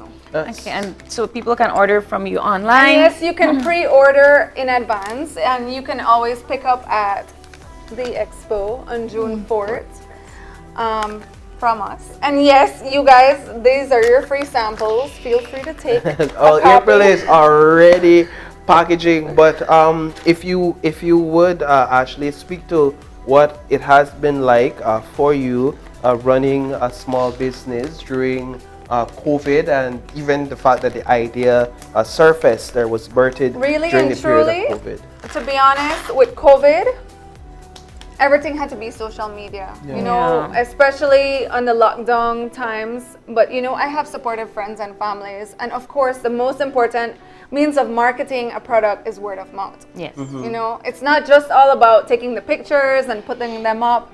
It's actually having people showcase. So let's say April here, you know, attends my pop-up, purchases a product. She consumes, before she even consumes the product, she takes a picture and tag me. She consumes the product, and then she likes it. So she, by word of mouth, hey, you know, you should check out Ashley's Baked Creations. You know, she has nice cookies. I tasted this one. I really like the uniqueness of your baked goods, though. The mere fact that it takes out a lot of the allergy ingredients, but also for people that seem to be vegan, people that are allergic to gluten. And I also wanted to mention that, so this is a healthy treat, but also in a healthy format, because I have family members and friends, and of course clients, who are either pre-diabetic or diabetic. I have a little sneak peek to tell you guys, I am coming out with a diabetic line. Wow. Incorporating different flours like cassava flour, banana flour. So that's all in its works. But for people with diabetes and stuff, I use mostly brown sugar because it's a very healthy form. I do have options like coconut sugar and whatever options they have. If they want it sugar free, they can also do that as well. But it's all to the customer. Right. So somebody can call you and come with a request. Exactly. Like for today, actually, the cupcakes, those are my extras. I actually have an order today for a customer who is diabetic. She cannot have too many sweet. And you do catering. And so I do catering. Actually, this one has dark chocolate frosting. It looks lovely. That looks lovely. So and it's not too sweet. What Belizeans looking at this right now are probably saying, you know what? I good with the oven too. I good in the kitchen. I could mix. Right. My grandma teach me how to bake stuff. Right. Of course, you're taking it on with a whole new twist in terms of solving health issues, addressing health issues that the Belizeans, your customers, might have. What is your tip to Belizeans that may want to venture into something like this in time for the trade show? Well, honestly, sometimes small business people might say for an expo, they would say that they need time to develop their products and actually come up with a plan to market and push themselves. Well, now you have about 2 months because we're in April, May. You have 2 months to develop that. June 4th. Yes, and to come up with something to connect with your existing customers. And as Ashley mentioned, word of mouth do sell. So if you start coming up and marketing yourself and say that you'll be out here, you'll be having these products, and they can tell other people to show up. How many spaces do you have? We have about 100 and I think it's 122 spaces. And all of them are not filled as yet? No, we're over halfway. Over halfway. We're going really quickly. Yes, we're also on social media. I didn't mention that. Okay. You know, just type in Belize Chamber of Commerce and Industry on Instagram, Facebook. Go to our website. And they can contact you that way to become to secure a space. Yes, and as I said, you necessarily don't have to be a member, but once you get a booth, we offer you that. And who won't accept a free 6 months membership? It's not free in the sense we're sponsoring it because nothing really does come free. It has a cost tag to it, right? So if I am a small business and this begins June 4th, when do you suggest I start setting up? Okay, so this will make it very easy for you to set up on the day of the event. So all setup actually happens on the day of the event. Yeah, so we have this big open space and you bring your tent and your tables and chairs. And you see right here we set up, I don't know if it took us 10-15 minutes at max. Yes. Is it when you go to these expos, are you ever surprised or excited at some of the products that are offered? Do you get that response from Belizeans like, I never know we make that right there at Belize? Yes, most definitely. It's a different crowd of people that actually come to these events. People who support we're saying we're supporting our homegrown businesses. So I was surprised that the level of soap that we make and the innovation that they put in designing it, and some of them are also made out of chocolate and organic products. Not soap you could eat. I mean, no, of course, well, it does smell really nice. Yeah. I don't know how they get all that edible fragrances in right. it. Yeah. Right. Any other big businesses that Belizeans are excited to see? Well, we have, well, they're not that big. Remember, it's a small, medium. The bigger business, I've mentioned them before, Quality Poultry, Smart. They'll be there, Mary Sharps. But we also have Mechas. I don't know if you've heard about them. And Brain Freeze. Brain Freeze will be there. They'll be there. Little Farmhouse, as I mentioned, soap, green care products. Yeah. So it's a variety. This is the first one after COVID that you have? No, we've not been in hideout for the past 2 years because we have these members that we have to serve. It's a commitment that we connect them. We offer them that marketing platform in addition to all the other services we do at Chamber. So in 2020 we went virtual, and in 2021 we did both virtual and also we partner with the Belmopan Market Plaza. Okay. Well, April, I don't know about you, but I'm excited to try some treats. Yeah, I done pack mine for later. Oh, you pack for later? Yeah, pack for later, but I still want one now. Later. I want to try one of the muffins. I want. It's a muffin, right? Yes, they're muffins. With chocolate chip. I see our producer Shanice eyeing me like, not take me muffin, but I do really want to try I want the one banana of one. these. This is breakfast. So tell me what is it that I'm eating here, Ashley? You are having oatmeal banana chocolate chip muffin. Oatmeal banana chocolate chip muffins. And I am having oatmeal banana. No chocolate chips. No chocolate chips. How can you not? I'm sorry, Paul. We're doing it for the camera. You sure this is like gluten free? And very healthy. This is really good. No, it tastes like a regular muffin. There's no difference in flavor. That's amazing. No dairy, no nuts, no soy, no corn Wow. syrup. Wow, guys. All natural. We'll get Ashley's Baked Creations. It tastes just like a real muffin. Well, the only thing missing that nice cup of coffee. Same thing I'm gonna say. I know, like, but you telling go. I still not done yet. Okay, so Paul is gonna finish his one later. No, I want to try one of the cookies. Go ahead. Oh, so That's what do we mint. have here? This is mint chocolate chip cookie. Some more chocolate. Perfect. You're gonna have all of them. That mint slaps you in the face instantly. I love it. And this is a sugar cookie with mint and chocolate chips. Okay. And no sugar. Wait. No dairy. No dairy. No nuts. No nuts. No soy. No No, soy. corn syrup. So all natural. Miss Katus, have you had? No, I haven't. You Please, should. I'm being polite and courteous. I don't know why you're being shy. Don't be polite and gorgeous. All right.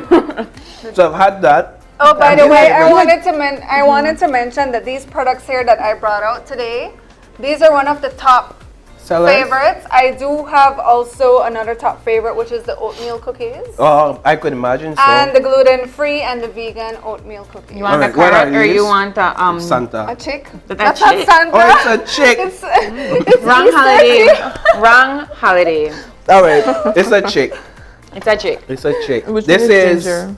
This one's ginger. sugar. that's ginger. Let's start with this. Where is it? What is That's sugar cutout cookies. this? Sugar. And low in sugar as well. Low in sugar. No soy. No nuts, no corn syrup. That's a familiar taste. This is what our. It doesn't taste like it has anything missing. Yeah. That's the magic. Okay, so the oil gives it that buttery savor, that buttery flavor. So you actually feel like you're consuming a butter cookie, but it doesn't have butter inside of it. That's fabulous. Okay, I want to try this one. All right. That's chewy Finally, ginger. ginger. You want the bunny, the carrot, or the egg? No Santa Claus here, so I'll have the carrot. Take the bunny. All right. Good. This is ginger. So what I'm expecting is a ginger biscuit type of flavor. It Like ginger does snap? have it has molasses in it, so it gives that Christmas. It smells, that nice ginger cookie. Okay, What is it? I'm I'm about too to excited. chew my bunny's ears off. Tastes like a ginger snap. Paul, we need That's coffee. what I was expecting. Shanice, any coffee? Amazing. There's enough for you guys, by the way. I think they want us to wrap up so we Yes, eat everything. all right, we so- have to finish eat all of this. But thank you so much for coming.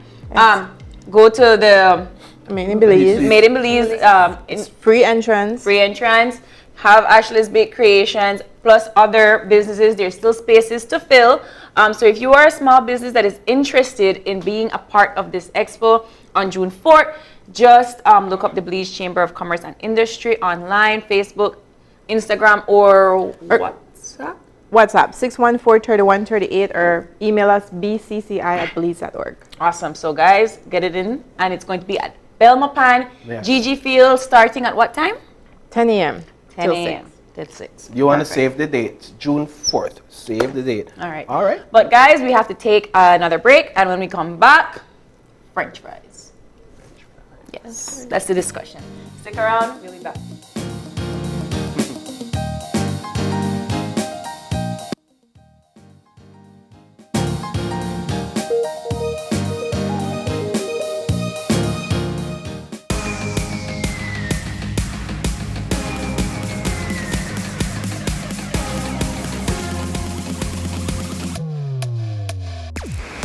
Download the SmartStream app on the Android Play Store and create your account to get access to movies and stream at home or on the go. Prepaid customers can purchase regular data packages or get a discounted rate on a special SmartStream package by dialing 7737. Postpaid customers will be billed monthly. Never miss a movie again with SmartStream.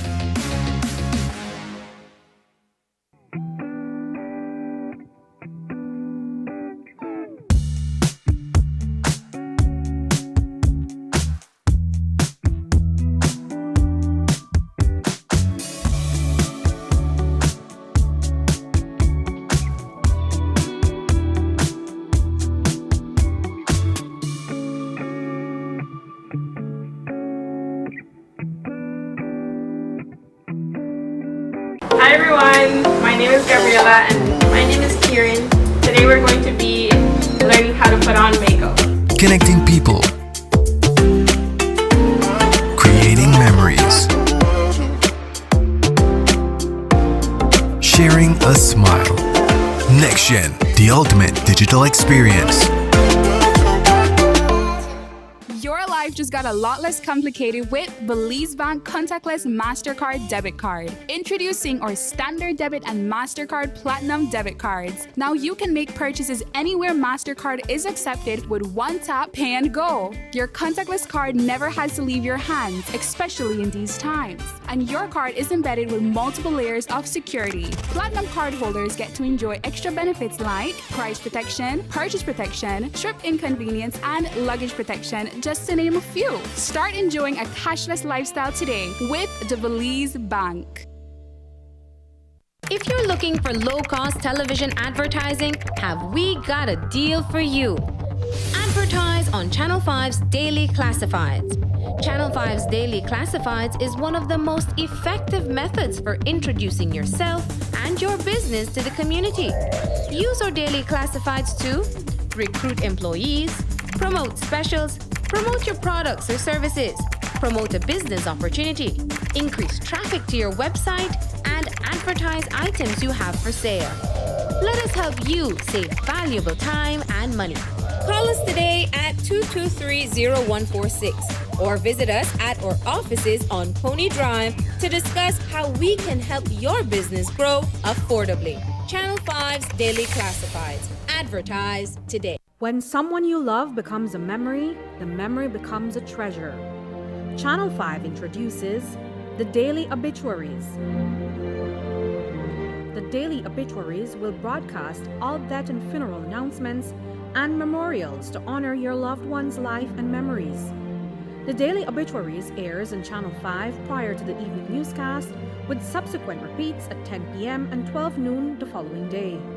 It will also be placed online on our social media platforms, all for a standard package fee. Celebrate their lives and memories with Channel 5's Daily Obituaries. Honor in life and reverence in death.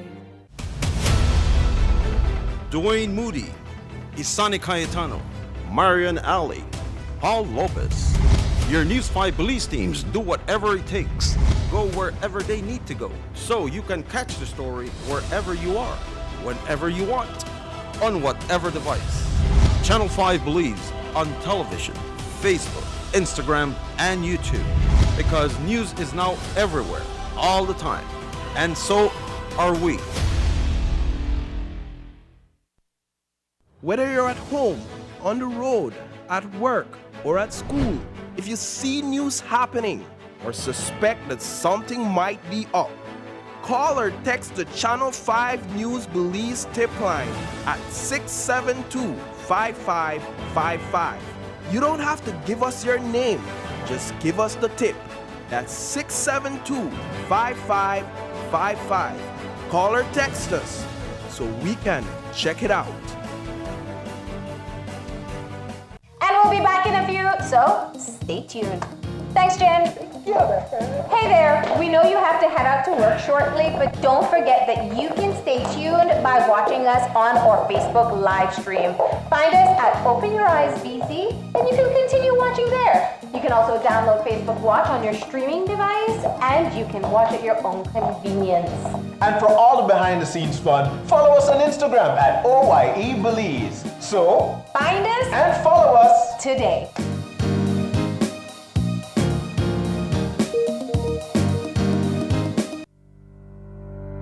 Reduce your risk of viral illness like the flu or the coronavirus. Wash your hands frequently with soap and water or with an alcohol-based hand sanitizer.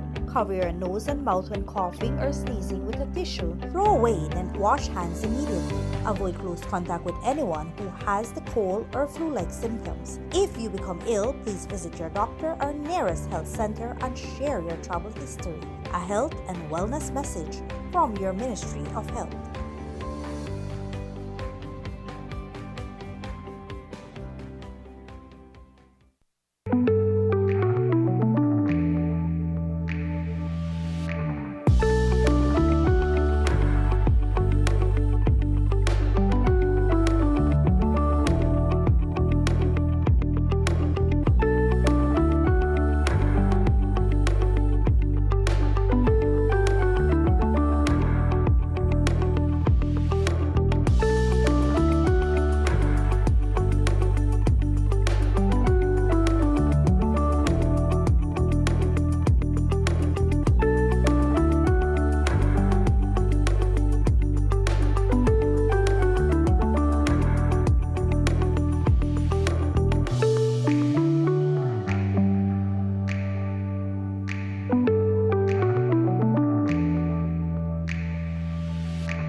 Kadilesa Albert Interlube.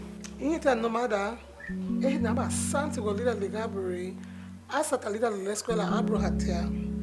Afia na lo ni la mege dom. Time out. Weri hali anigi beli habusa rogrigia wena mohaya hagamro duniwa irahia. Baro bada. Ayano haba hama bisanigu. Demele badugunile. Bide haba lida leredoroniwa hagamredoniwa irahia.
Born ready to start this game or what, man?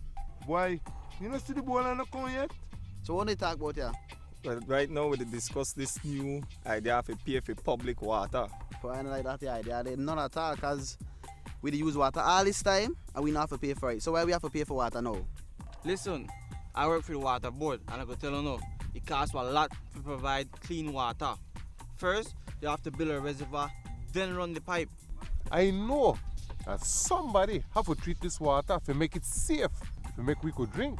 Well, my chairman say, if we not pay for we bill, then we can't continue keep us with clean water. Guys, think about it. We spend money on everything else essential to our well-being. Light, food, phone, why not water? Everybody else, I believe, have to pay for their water. Well, me don't pay for my water every month. It can't be when my picnic go for clean water every time. But I never made to think about it like one for true, you know. But I realize why it makes sense to have to pay for water for my family use. Boy, it makes sense.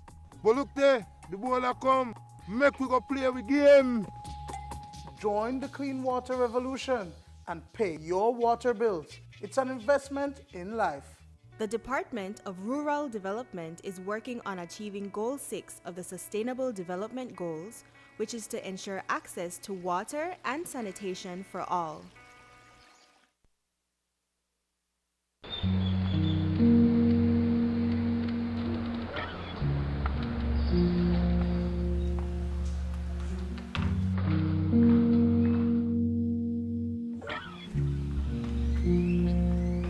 Are you kidding me?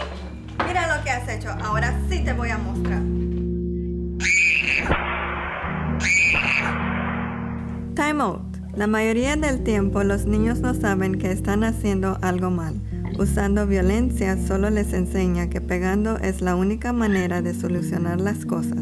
Esto solo empeorará la situación y dañará su relación. Tómese un tiempo y hable con sus hijos de lo que está bien y mal. Construyan una relación basada en entendimiento, respeto y amor. Lexani, sweetie, it's a very nice drawing, but you know you shouldn't draw on walls. You know how hard it is to keep the house clean. We will wash it off and from now on, we will draw only on paper. ¿Entiendes?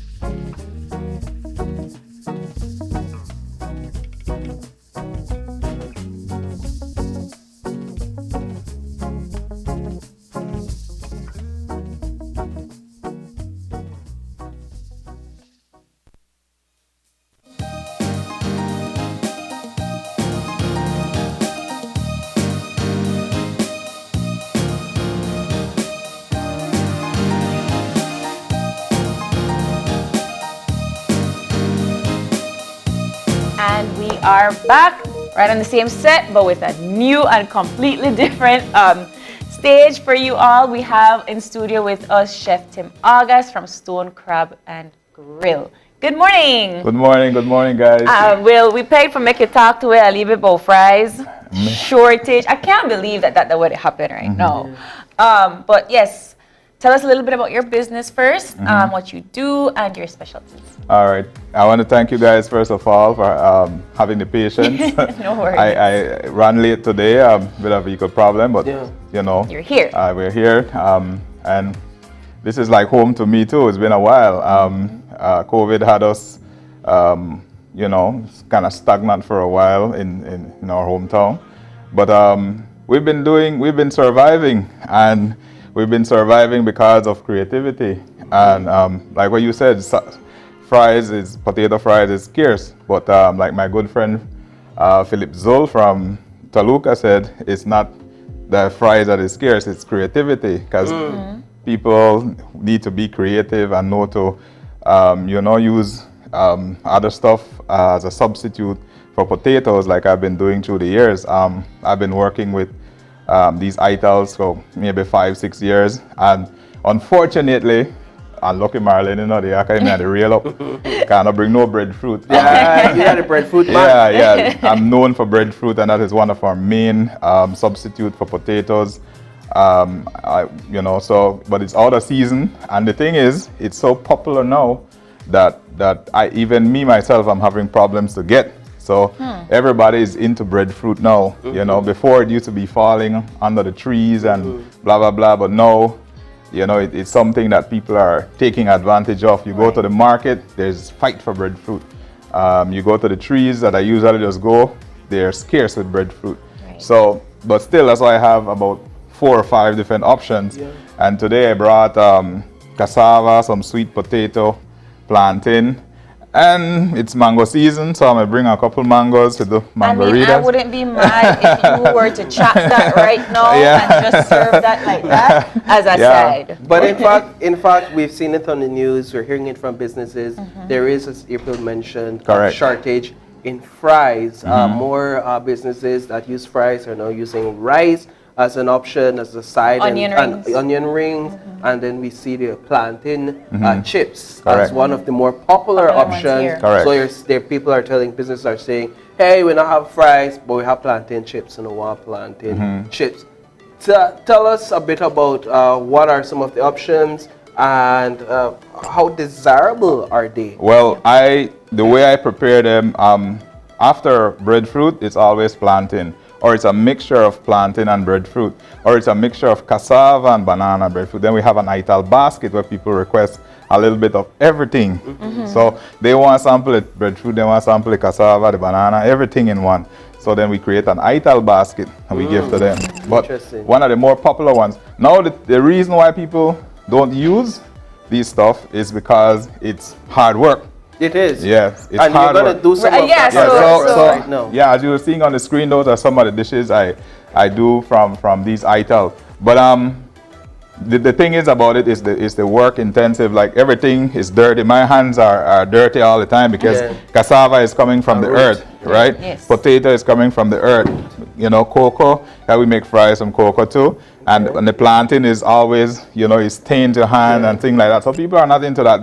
They prefer pay $10 for a bag of fries and just drop that in the fryer and go. But then if you do this is more authentic Belizean. So I'm having a good time with the tourists because they're loving this stuff, because where they come from, it's all fries.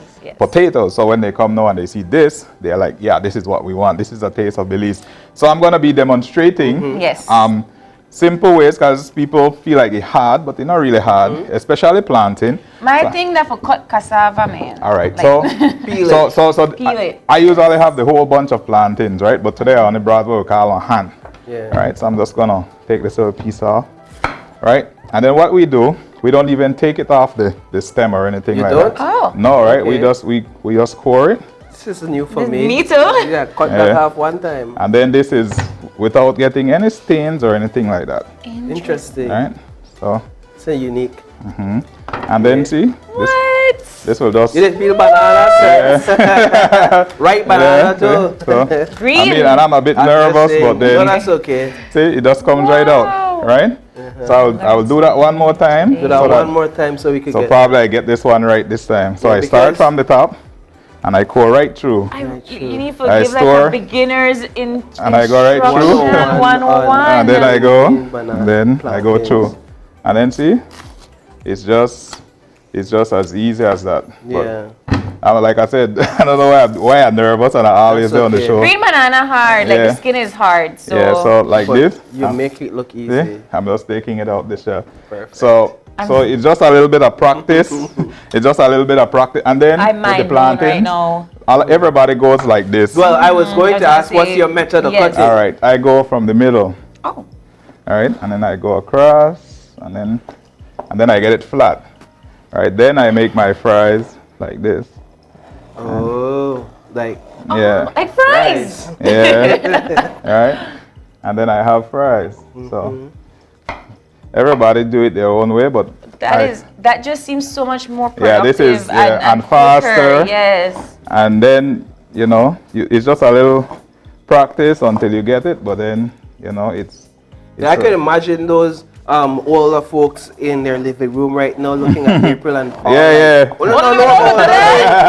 How we normally do it in our kitchen. You'd be surprised. I've met some. I'm not used to the make plantain fries. I just used to the I mean, it's a whole new way. Right. Yeah. I've met old folks that said, I had a peel plantain all my life and I never know it. No, this is impressive. And then with the cassava now. This is how I want to see. Cassava is where you have to be careful with cassava because it's wrong. So you want to turn it like bigger the same. knife. Yeah. Oh. Well, this I am just using a bigger knife, but see, like this is the same thing. To peel cassava, you just core it, different little cores, right? Different little cores. You can go as small as you want, depending how much time you got. But then, and then you get your knife under it, and then it comes right off. See? So I'm more intrigued by the, by the planting. No, by the peeling process than the cutting. Than the cutting it up. Yeah. So We learn this something one. new every day. I don't know why I'm nervous. This was because I'm running late. But this is wonderful. Or you can just go. This is how I usually do it, but I always feel like I take off more of Yeah. When you core it and you have the time, then you just you get more of your product. Then you're just taking off the skin. Yes. But since I'm more nervous than anybody right now, maybe because when you reach work late, you know one night you still have a job. So I had to reach late today. So all right. So this now. What you want to do is get this flat, because if you do this like this, you will get hurt. Okay. Right. So you have to get this flat. So what you do, you put it on the upside. You can always level the bottom, right? And then you put it on the upside, and then you go down. All right. Then when you get it on the side, then you can turn it into fries. Okay. All right. Wow. And you want to cut it. You want to cut it into such a width that you could fry through. Correct. Yeah. And then these, if they are wide like that, you can always go across, right? And then you have fries. Or some people just like it like that. Any shape like that. They don't matter. And then these. My mind is still on the plant. Now, Chef August, I understand that you have a new location in Dangrida with the same name. Tell us about that. Oh yes. During COVID, I had a lot of time to think, to plan. That like when you're in prison for real, you got all day to think and plan. So I had my location, but then I started thinking that okay, I think it's time for me to forward. When I say the crab to come out of the hole, right? We were in an area where it's more isolated, jungle setting. But we had a great product, and the thing with people, they used to always say we have a great product. This is what we're seeing on the location. So I decided the mayor wanted, and we have to big up the mayor, Mr. Robert Mariano in Dangrida. I think he's one of the best mayors so far.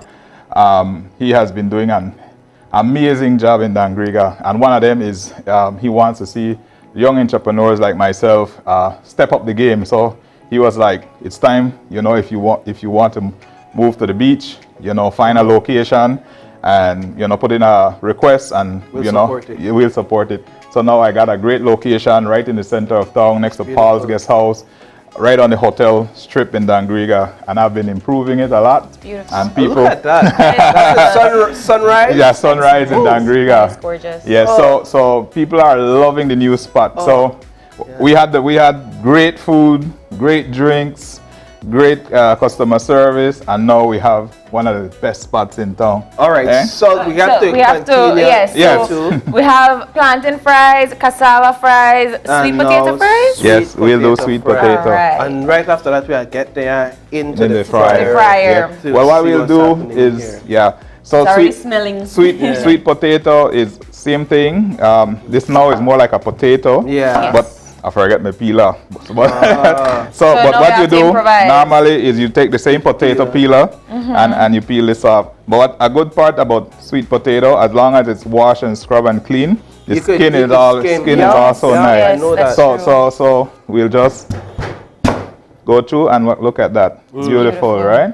And then this is the same way you can make the fries. You can go thick like this and make like a potato fries. Right? Or you can just go a little bit thinner, right? I was going to say that looks more like fries than anything else, but then I realized it's potato. Yeah. The fries is made out of potato. Yeah, so why is it that we don't have more sweet potato fries on the market as an option? Correct. Because it's potato, just a different variety. And you know what I love about sweet potato the longevity of it. This can stay. You can leave this out the fridge for weeks. Yes. You know, while other potatoes and stuff like that, they go bad. You know. I think I could answer your question about the sweet potato fries. Tell me. I don't think there is enough pre-packaged slices of sweet potato fries. But everybody they go to the fries because they're pre-packaged, right? And not like if there's a shortage of potato, you know, that is shortage of the bagged fries. Okay. Yeah. So this also. This is a cocoa. This a cocoa. This also you can use your potato peeler on it, and it will be just fine. What you want to do with cocoa though is because of the starch, all you do is you get cold water, and you soak it in cold water first. Like a little cold blanch, you and know. It kind of reduces. Yeah, it reduces. Yes. And these usually blow up like fried jack.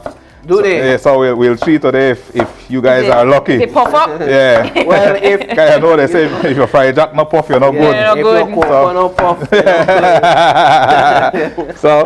so there we have it, guys. And man, I know we had to cut the show. No, I'm still on the fact that you peel the plantain. Yeah. that's where my brain's still. Yeah. That one is a 5-year-old trick that I came to show on TV. Okay. Wow. Right? All right. So is the oil fire hot enough? heat enough? Yes. So we're good. So what I normally do, and like I said, we had to trim the show, but normally I would season these, right? So these would carry a little bit of complete seasoning, a little bit of black pepper, a little bit of malheur, just to give it a little enhance. Now potato is this is a bit sweet. So you just want a little spice on it. Then you get a sweet and spice, you know. Now this you can do more with it because it has that starchiness, that so you can do a little salt and black pepper and stuff like that. The cassava, I just do complete seasoning and black pepper and it's fine, right?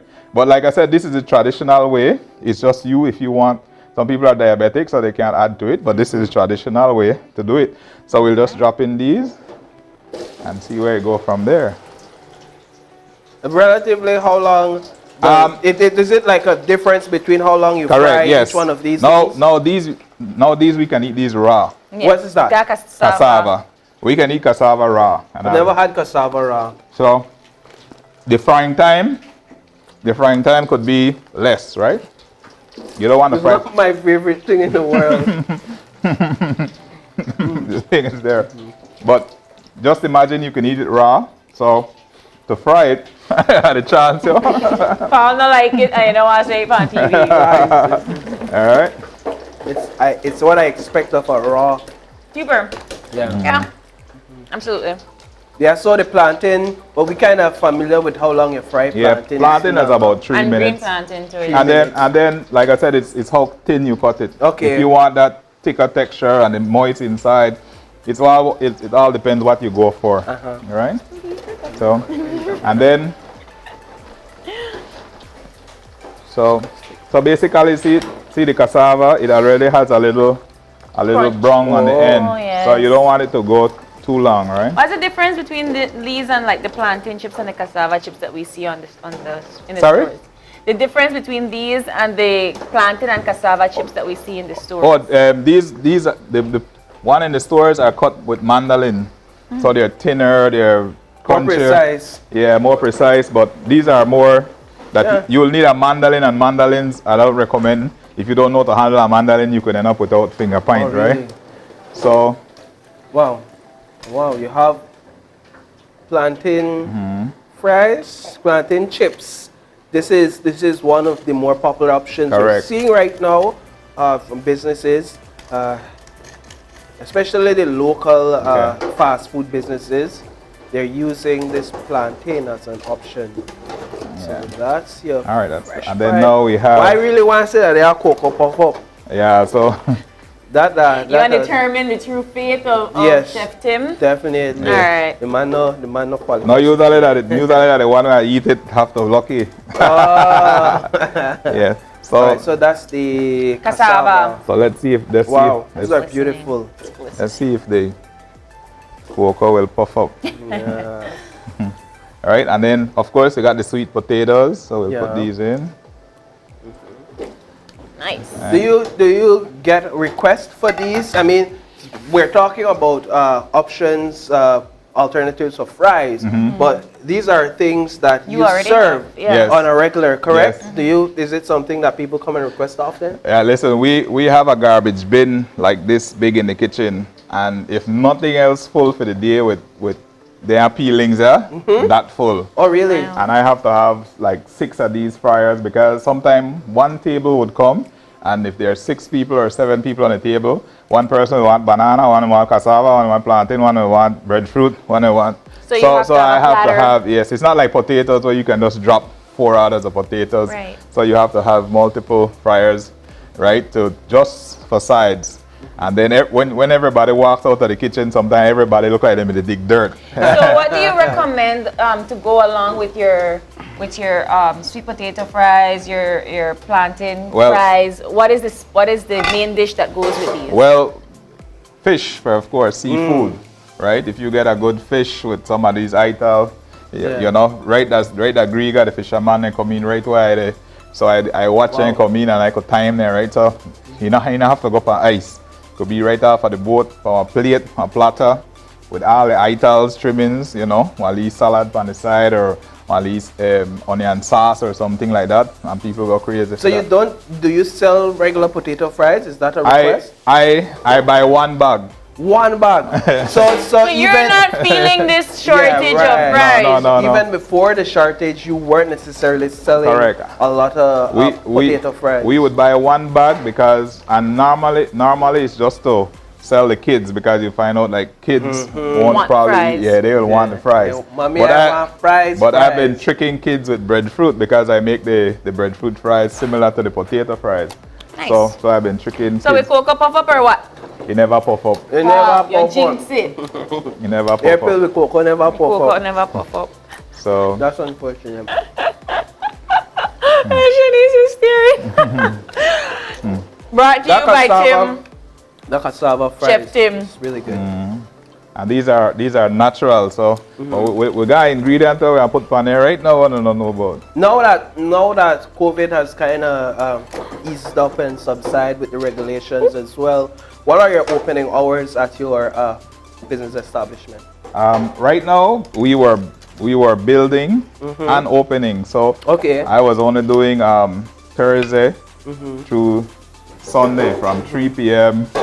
until 11 p.m. And every day I get cussed up because people want you be open. What happened lunch? What happened to lunch? What happened? But if people see the transformation that the area has taken since I took it over in January, then they will know that work they get put in.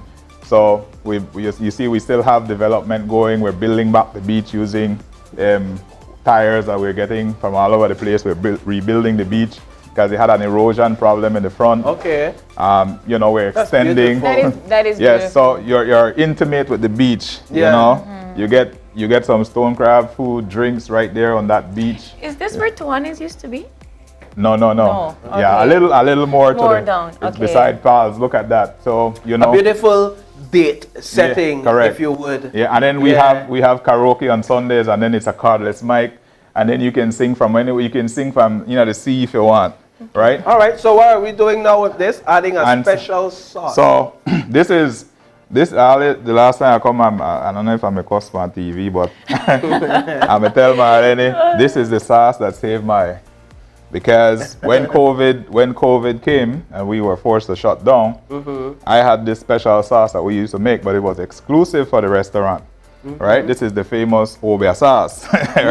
No, it's. You say that the chef Tim got when it's all kind of things on TV, right? Now it's on the shelf. No, the Obia sauce. Yeah, so this sauce, I just what I did now since we had the shutdown, I decided, hey, I forced now to have to bottle this thing and put it on the shelf. So I started marketing and putting them in some little glass bottles, which I can't get anymore due to shipping problems. But I went to plastic, but since we can get shipping again through Alibaba and those places, I'll definitely go back to the glass bottles. All right. But this sauce, I have it in about 45 stores right now, and that's because I'm controlling it because I can't keep up with the production at the time. The demand. So since we moved to the new location, the old location now will become the processing site. That's amazing, Chef. It's amazing. I think it's inspirational. So let's open this, and you guys can get a taste of this with some of the. It's a true sense of how COVID, while it was a bad, it kind of forced them to brought innovate. some positivity to it. So I appreciate everybody that didn't give up during COVID, because some people threw in the towel and waited until now, and guys like me, I just kept it going, you know. Well, we're excited to try. Let's try this. Go ahead. All right, let's try the Obia What sauce. happened to me if I eat it though? Yeah, I have to go back to the Agriga right now with me. Next James boss. Obia sauce with cocoa. Yeah. Oh my gosh, that's amazing. Yeah. Chef August, thank you so much for coming and teaching us these wonderful subjects. Yes. Thank you for showing me how to peel plantain. Yes, Apparently, I did it wrong my whole life. Y'all will do it one more time to show the crowd. Yes. Who missed it. Make we sign off with that. Yes. Of course. So I want to take it off now. Maybe I'm less nervous now. Yes. I mess up on the studio, but that's how we go when we work with these things. All right. So we have a plantain here. You have a nice little knife. You pointed.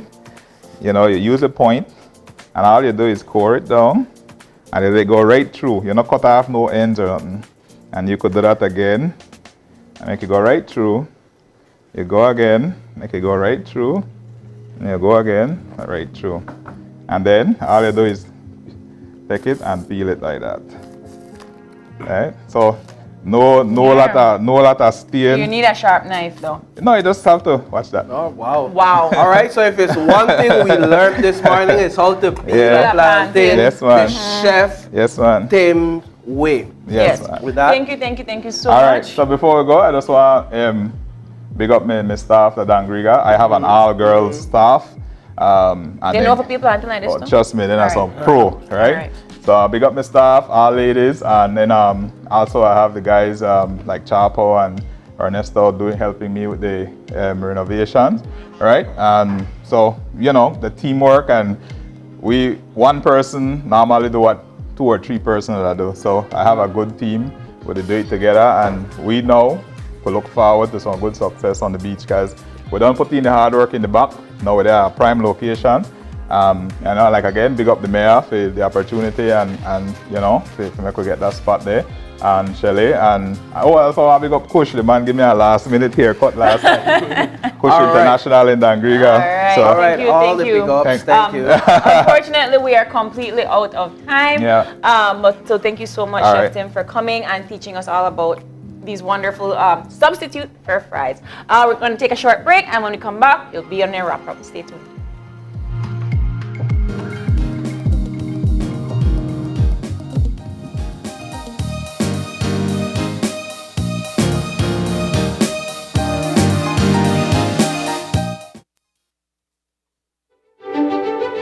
Technology is ubiquitous, and it's transforming how, when, and where we work. Fulltech Systems is placing award-winning devices in the hands of information workers, allowing them to work without compromise in a world without wires, to innovate, create, and to maximize productivity anytime, anywhere, satisfying the needs of the desk-centric remote and field worker and every other worker in between. We are providing the industry's best devices to businesses going through the process of digital transformation. Partner with us today to provide the solutions that will allow your employees to work effectively and efficiently to enhance your customers' experience.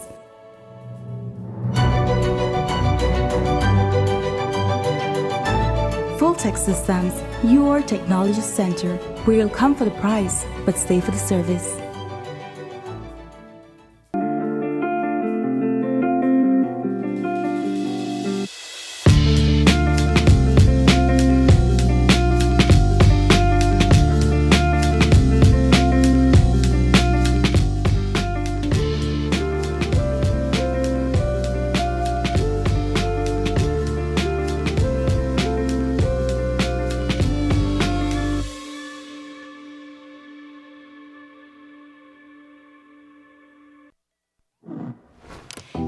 connected with your loved ones while traveling is even more important during this global pandemic.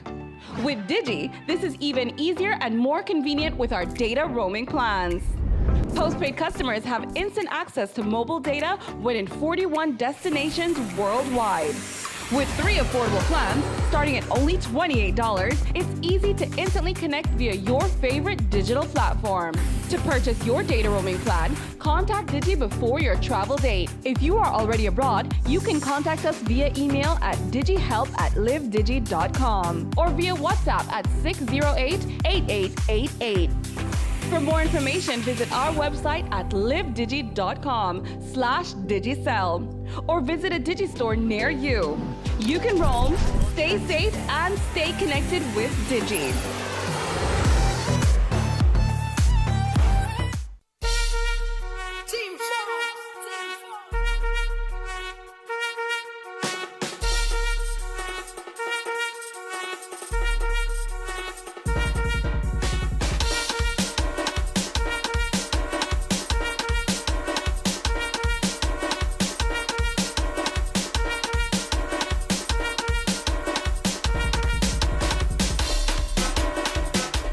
If you're looking for low-cost television advertising, have we got a deal for you?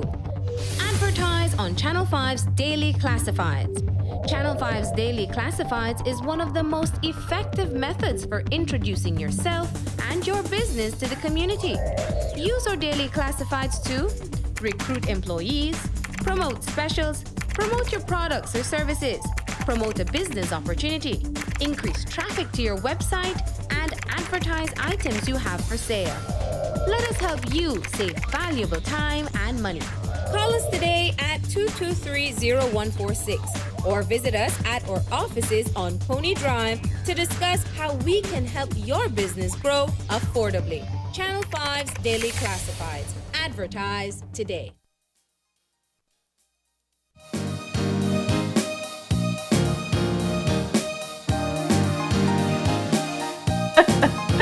And we are back. We had such a wonderful Thursday. It felt like Friday with all of the quirks and gimmicks of this morning's show. But of course, we want to thank all of our guests for coming. We're completely out of time. Thank you so much to ASP Fitzroy Yearwood that came to us and talked to us about the police safety tips and tricks for the Easter. Thank you to the BCCI for talking to us about the expo that's coming June 4th with all of the MSMEs. Contact them if you want to be a part of that expo. And of course, we have to thank Ashley Habet for bringing her unique creations, baking creations here on set with us. And then finally, none other than the resilient Chef Tim, who pushed through despite all the challenges this morning to bring us a wonderful segment on the alternatives for potato fries. So Paul and I were just having like a quick discussion. We said, you know what?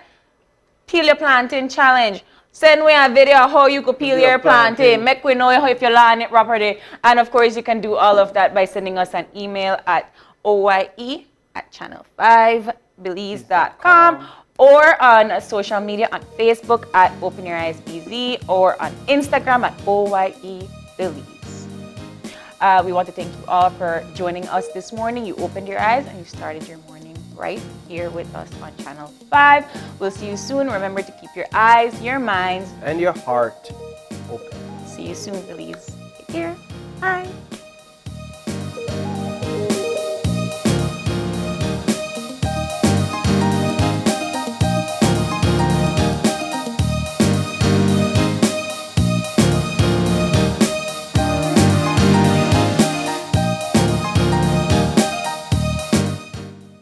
Open Your Eyes was brought to you by the Belize Bank. Our country, your bank.